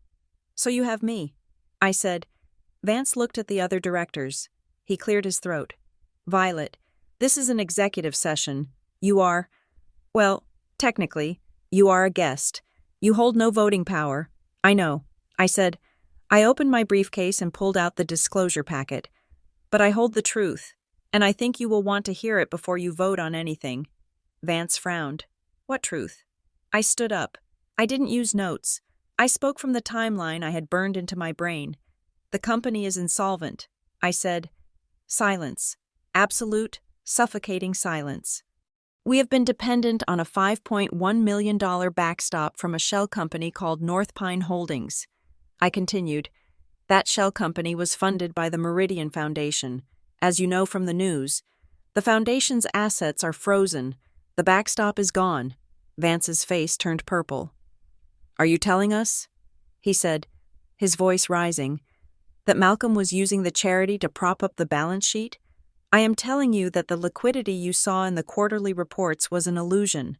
I said, "And there is more. The estate, my father's home, the land, the headquarters building, is cross-collateralized against the corporate debt. If North Pine defaults, the bank takes everything." One of the directors, a woman named Sharon, slammed her pen down. "We were lied to." She said, "This is gross negligence. This is criminal. It is a crisis." I said, "But it is solvable." I slid the asset liquidation plan toward Vance. "We have a plan to sell non-core assets immediately. We have a buyer for the old mill. We can raise $7 million by the end of the week. That covers the immediate call. We can restructure the rest." Vance looked at the paper. He didn't pick it up. He looked at me with cold, calculating eyes. "You want us to sign off on a fire sale?" he asked, "while your father is in the hospital? I want you to save the company." I said. Vance looked around the table. He nodded to a man at the far end. "The general counsel." "The board needs to deliberate," Vance said. "Without family members present." I hesitated. "I have the full data room prepared." I said, "I can walk you through the recovery plan." "Thank you." "Violet," Vance said. His tone was dismissive. "We will handle it from here. Please wait outside." I walked out. I sat on the bench in the hallway, staring at the closed double doors of mahogany. I felt a knot form in my stomach. Something was wrong. Vance hadn't been surprised enough. He hadn't asked the right questions. He hadn't asked how the debt happened, only if it was true. Minutes ticked by. 20, 30, my phone buzzed. It was Daryl Mott. "Vi, just saw a memo hit the internal server." Draft resolution. They aren't voting on your plan. They are voting to remove Malcolm for cause. I stared at the screen. For cause. That meant no severance. No protection. They were going to scapegoat him. But who would replace him? I looked at the doors. If they removed Malcolm, the bylaws stated the CEO designate would take over automatically unless the board appointed an interim. Grant. But Grant was weak. Grant was compromised. And Grant was currently meeting with Omnicorp. Or at least, he had planned to. Then it hit me. Vance was on the board of a subsidiary that Omnicorp had acquired 3 years ago. Vance wasn't angry. He was delighted. If they removed Malcolm tonight, they could install a puppet, maybe Grant, maybe an interim, and push the sale to Omnicorp through before the end of the week. They would claim it was the only way to save value for the shareholders. They would sell the company for parts, and Vance would get a fat consulting fee from Omnicorp for delivering the carcass. And because I had just walked in and handed them the evidence of insolvency, I had given them the ammunition to do it. I had walked right into the trap. The doors opened. Vance stepped out. He looked solemn, but there was a gleam of triumph in his eyes. "Violet," he said, "the board has reached a decision. Given the gravity of the revelations, we are moving to terminate Malcolm's employment effective immediately. We are appointing an interim management committee to explore strategic alternatives." Strategic alternatives. Code for sale. I stood up. "You can't do that," I said. "The bylaws require a 48-hour notice for a termination vote." "We are invoking the emergency clause," Vance said smoothly. "Criminal misconduct waives the notice period." I looked at him. "You are going to sell to Omnicorp," I said. Vance smiled. It was a thin, reptile smile. "We have a fiduciary duty to maximize value. Violet, if there is an offer on the table." I didn't let him finish. I turned and walked away. "Where are you going?" Vance called after me. "We need the keys to the executive suite." I didn't answer. I walked to the elevator. I pressed the button for the lobby. I wasn't going to the executive suite. I was going to the courthouse. They thought they had won. They thought that by removing Malcolm, they had removed the obstacle. But they had forgotten about the estate transfer. The board could fire Malcolm, but they couldn't sell the company if the shares were frozen in a legal dispute. I called Elaine Mercer. "Elaine," I said, "meet me at the county clerk's night drop." "Why?" she asked. "What happened?" "The board is staging a coup." I said, "They are selling us out." "So what are we doing?" "I am filing the injunction." I said, "I am suing the estate." "Violet, that freezes everything." Elaine said, "It locks the company down. It is nuclear winter." "Good," I said. I stepped out into the night air. If they want a fire sale, I thought, I will give them a fire, but I will be the one holding the hose. The courthouse in Briar Glen was a century-old structure of limestone and granite, built to outlast the people who sought justice inside it. I stood at the base of the steps at 8 in the morning, watching the fog curl around the pillars. I held a cup of coffee that had gone cold in my hand. I had filed the motion at midnight. Violet Scott versus the estate of Malcolm Scott. It looked sterile on paper. It looked like a business dispute. But in reality, it was a declaration of war. I was suing my own father to save him from himself. And I was suing my brother to save him from a legacy that would drown him. The press was already here. They were gathered near the side entrance. Their cameras trained on the doors like weapons. The story had leaked, as I knew it would. Scott family feud erupts amidst insolvency rumors. I wasn't here to take the money. I wasn't here to demand the CEO chair. I was here for one thing: discovery. I wanted the books open. I wanted the North Pine arrangement on the public record so that no board member, no banker, and no vulture capitalist could claim ignorance. I adjusted my blazer and walked up the steps. I didn't look at the cameras. I kept my eyes on the heavy wooden doors. Inside, the courtroom was a cavern of polished wood and hushed whispers. The air smelled of floor wax and anxiety. I took my seat at the plaintiff's table next to the litigator I had hired hours ago, a man named Robert, who had a reputation for being dull but thorough. Across the aisle sat the defense. Elaine Mercer was there, looking pale and tightly wound. Next to her was Charles Vance, representing the company's board, looking smug. And at the far end of the table sat Grant. He looked terrible. His suit hung loosely on his frame, and he was staring at his hands, refusing to look at anyone. Then the side door opened. A murmur went through the gallery. My father walked in. He was leaning heavily on a cane, his face gray, his movements slow and painful. He had discharged himself from the hospital against medical advice. I knew he would. Malcolm Scott would not let a judge decide his fate while he lay in a bed. He sat down between Elaine and Grant. He didn't look at me.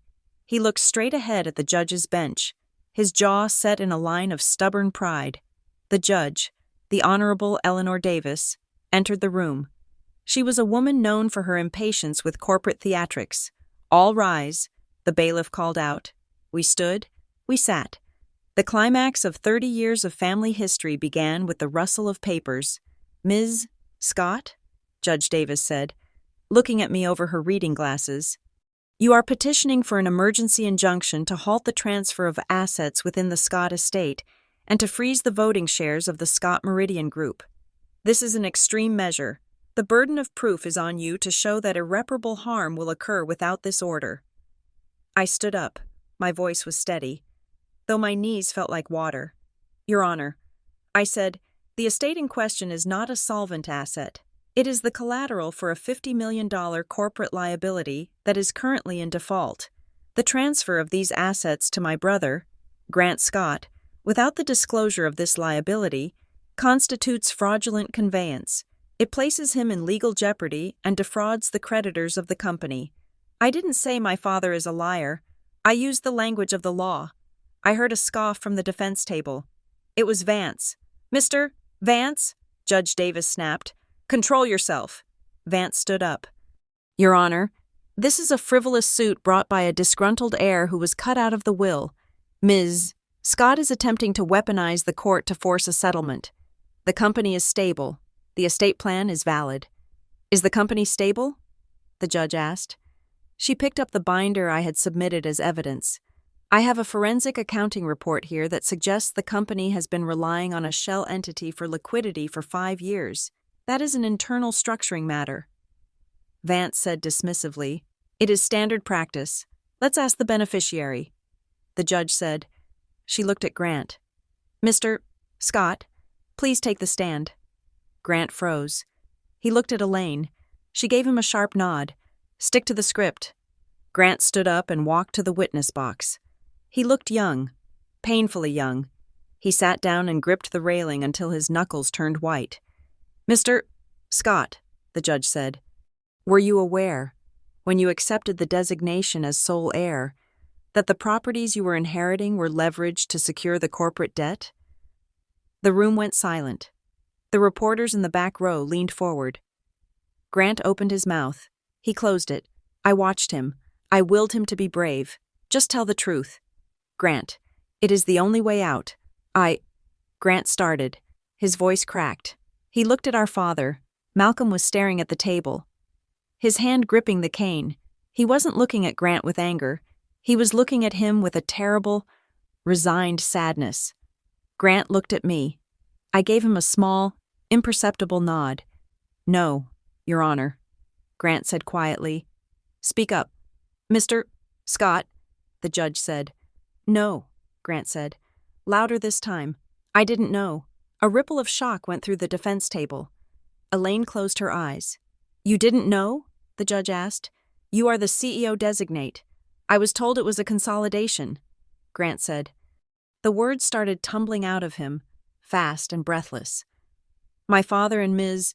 Mercer told me it was to simplify the voting structure. They said the company was strong. They said the debt was manageable." "So you admit you did not have full visibility into the finances?" the judge asked. "I didn't understand the structure," Grant admitted. He looked down at his lap. "I relied on them. I trusted my father. I trusted Elaine. I didn't ask questions because I didn't want them to think I was stupid." The admission hung in the air, raw and humiliating. He wasn't the villain. He wasn't the mastermind. He was just a son who had been too afraid to ask what he was signing. Vance stood up, his face red. Objection. The witness is clearly under duress. Overruled. The judge barked. Sit down. Counsel. She turned back to Grant. Thank you. Mr. Scott, you may step down. Grant walked back to the table. He didn't sit next to Malcolm this time. He sat at the edge of the bench, creating a physical distance between himself and the lie. The narrative had shifted.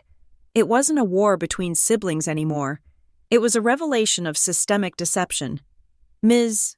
Mercer, the judge said, you drafted the North Pine instruments. Please explain the nature of the silent partner. Elaine stood up. She looked composed, but I could see the tremor in her hands. She was a lawyer who prided herself on keeping her clients out of court, and now she was the center of attention. Your Honor, North Pine Holdings was a special-purpose vehicle designed to insulate the parent company from market volatility. She said smoothly. Who funded it? The judge asked.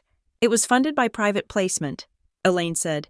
Be specific, Ms. Mercer, the judge warned. The plaintiff alleges it was funded by the Meridian Foundation. Is that true? Elaine hesitated. She looked at the gallery. She looked at the reporters. Yes, she whispered. And are you aware that the Meridian Foundation is currently under indictment for influence peddling and that its assets are frozen? We were made aware of that yesterday. Elaine said, so the backstop is gone. The judge summarized, and the collateral, the estate, is now exposed. Yes, Your Honor. The judge leaned back. She looked at my father. Mr. Scott, she said. My father slowly stood up. He didn't wait to be called. He walked to the podium in the center of the room. He leaned on his cane, but his posture was upright. He looked like the titan he had been for 40 years, even as his empire crumbled around him. Mr. Scott, the judge said, you are the architect of this arrangement. Why did you conceal this from your beneficiaries? Why did you place your son in a position of liability without his consent? My father didn't answer the judge immediately. He turned his body slightly. He looked at me. For the first time in years, he really looked at me. He didn't see the rebellious daughter. He didn't see the inconvenience. He saw me. I did it to protect them, Malcolm said. His voice was gravel, deep and resonating. Protect them from what? The judge asked. From the truth? From the burden? Malcolm said, Grant has a good heart, but he is not built for war. I wanted to give him a kingdom that was finished.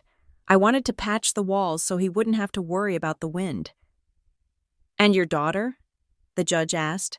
Why cut her out entirely? Malcolm's eyes stayed locked on mine. Because she is built for war, he said softly. The room went dead silent. Violet sees things as they are. He continued. She has no sentimentality. She has no blind spots. If I had told her about the debt 5 years ago, if I had shown her the rot, she would have burned it down. He took a breath that rattled in his chest. She would have sold the buildings. She would have fired the staff. She would have dismantled the legacy to save the balance sheet. She would have been right, but she would have destroyed the dream. He gripped the podium. I cut her out because she was the only one strong enough to survive it. He said, I knew that if the crash came, Violet would land on her feet. She doesn't need the money. She doesn't need the name. She is herself. He looked at Grant. Grant needed the name. Without it, I was afraid he would be nothing. Grant made a small, choked sound. I stood there, my hand resting on the table. It was the apology I had never expected and the insult I had never feared. He had disinherited me out of respect. He had lied to me because he feared my clarity. He feared that I would choose truth over myth, and he was right. I would have burned it down. I was burning it down right now. The judge cleared her throat. The moment of emotional exposure was broken by the gavel of the law. This court finds that the entanglement of the Scott estate and the Scott Meridian Group presents a clear and present danger to the interests of the beneficiaries and the creditors. Judge Davis ruled. She looked at Vance. I am granting the injunction. All transfers of assets from the estate are halted immediately. The voting shares of Scott Meridian Group are frozen. I am appointing an independent special master to conduct a full forensic audit of the company and the estate." Vance stood up to object. "Sit down," the judge ordered. "Until that audit is complete, no assets will be sold, no mergers will be executed, and Mr. Scott," she looked at my father, "you are removed from any operational control of the assets pending the review." It was over. The gavel banged down. The sound was like a gunshot ending a race. I sat back in my chair. I had won. The Omnicorp sale was dead. The estate transfer was dead. The truth was out. But I didn't feel triumphant. I looked at my father. He was standing alone at the podium, looking at his hands. He looked relieved. He looked like a man who had been carrying a boulder for 5 years and had finally been forced to drop it. The court adjourned. I walked out of the courtroom. The hallway was chaos. The reporters swarmed me, their microphones thrust into my face like spears. "Ms. Scott, Ms. Scott, did you plan this hostile takeover? Is your father going to prison? Is the company bankrupt?" I stopped. I looked at the sea of lenses. I could have spun it. I could have declared victory. I could have claimed the CEO title right there. But I remembered my father's words. "She has no blind spots." I looked into the camera. "I am not taking over," I said calmly. "I am ensuring transparency. A family business cannot survive on secrets. I want the truth on paper, not whispered in halls. That is all." I pushed through the crowd and walked out into the sunlight. Grant was waiting for me by my car. He was smoking a cigarette, a habit I thought he had quit years ago. "You did it," he said. "We did it," I corrected. "You told the truth." "Grant, that was brave." He laughed bitterly.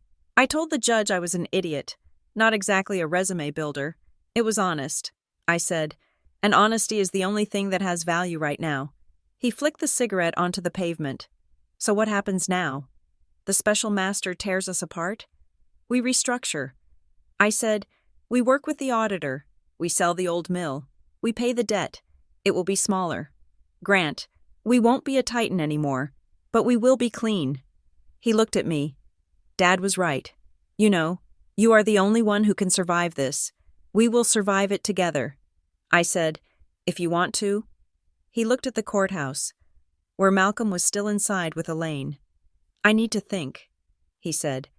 He walked away, toward his own car. I unlocked my door. I was exhausted. I wanted to go home, sleep for a week, and forget the name Scott Meridian. My phone buzzed in my pocket. I pulled it out. It was a secure message notification. Sender. Unknown. I frowned. I opened the app. There was no text, just a single attachment, a PDF file. I opened it. It was a log file from the Meridian Foundation's server. It showed the timestamp of when the incriminating email, the one that triggered the influence peddling investigation, was sent to the Attorney General's tip line. It was sent 3 days ago, but it wasn't sent by a whistleblower at the Foundation. The metadata was clear. The origin IP address belonged to the Scott Meridian Group Executive Server. I zoomed in on the user ID. It wasn't a name. It was a code. EXEC-04. I knew the codes. My father was EXEC-01. Grant was EXEC-02. Elaine was EXEC-03. Who was EXEC-04? I closed my eyes and visualized the org chart I had seen on Vance's desk during the board meeting. The distribution list. Director of Strategic Operations. But we didn't have a Director of Strategic Operations. That role had been vacant since... Wait, the new CFO, Mr. Sterling? The nervous man who had refused to give me the papers. But Sterling was a coward. He wouldn't blow the whistle. Unless he wasn't working for us. I remembered the meeting with Omnicorp that Grant had mentioned. They had offered a rescue package. They knew about the liquidity crisis before the news broke. Omnicorp. If the company collapsed, Omnicorp could buy the assets for pennies on the dollar. But they needed a catalyst. They needed the debt to be called. They needed the foundation to fall. Someone inside the company had deliberately triggered the investigation into the foundation to force the collapse. I looked at the metadata again. EX, EC-04. I switched to my email and searched for an old thread from the transition team. I found a routing slip. EXEC-04. Assigned to C. Vance, Interim Oversight, Charles Vance, the lead director, the man who had tried to push the sale through the night my father collapsed. He hadn't just taken advantage of the crisis, he had manufactured it. He had sent the tip to the AG to kill the foundation, trigger the debt call, and force the board to sell to Omnicorp, a company where he held a seat on a subsidiary board. He had burned the family to cash out. I looked up at the courthouse. Vance was walking out now, surrounded by his legal team. He looked calm, unbothered. He saw me standing by my car. He didn't smile. He just adjusted his tie and got into a waiting limousine. He thought it was over. He thought the injunction would just freeze the estate, eventually forcing a liquidation that he could scoop up. He didn't know I had the log. I looked at Grant's retreating car. I looked at the courthouse where my father was broken. The battle between the Scotts was over, but the war for the company had just begun. I gripped my phone. I wasn't the daughter anymore. I wasn't the sister. I was the CEO of a burning building, and I had just found the arsonist. I got into my car. I didn't drive home. I drove back to the office. I had one more file to write. Thank you for listening to this story. It has been a journey through the tangled web of the Scott family, and I hope you felt the weight of every secret and the sharp edge of every truth. I would love to hear your thoughts on Violet's choice. Did she do the right thing by suing her own family? And who do you think will win the final battle against Vance? Please leave a comment below telling me where you are listening from. I am always amazed to see how far these stories travel. If you enjoyed this, please subscribe to Revenge Stories for more tales of betrayal, justice, and the high price of truth. Until next time, keep your eyes open. You never know who is writing the narrative.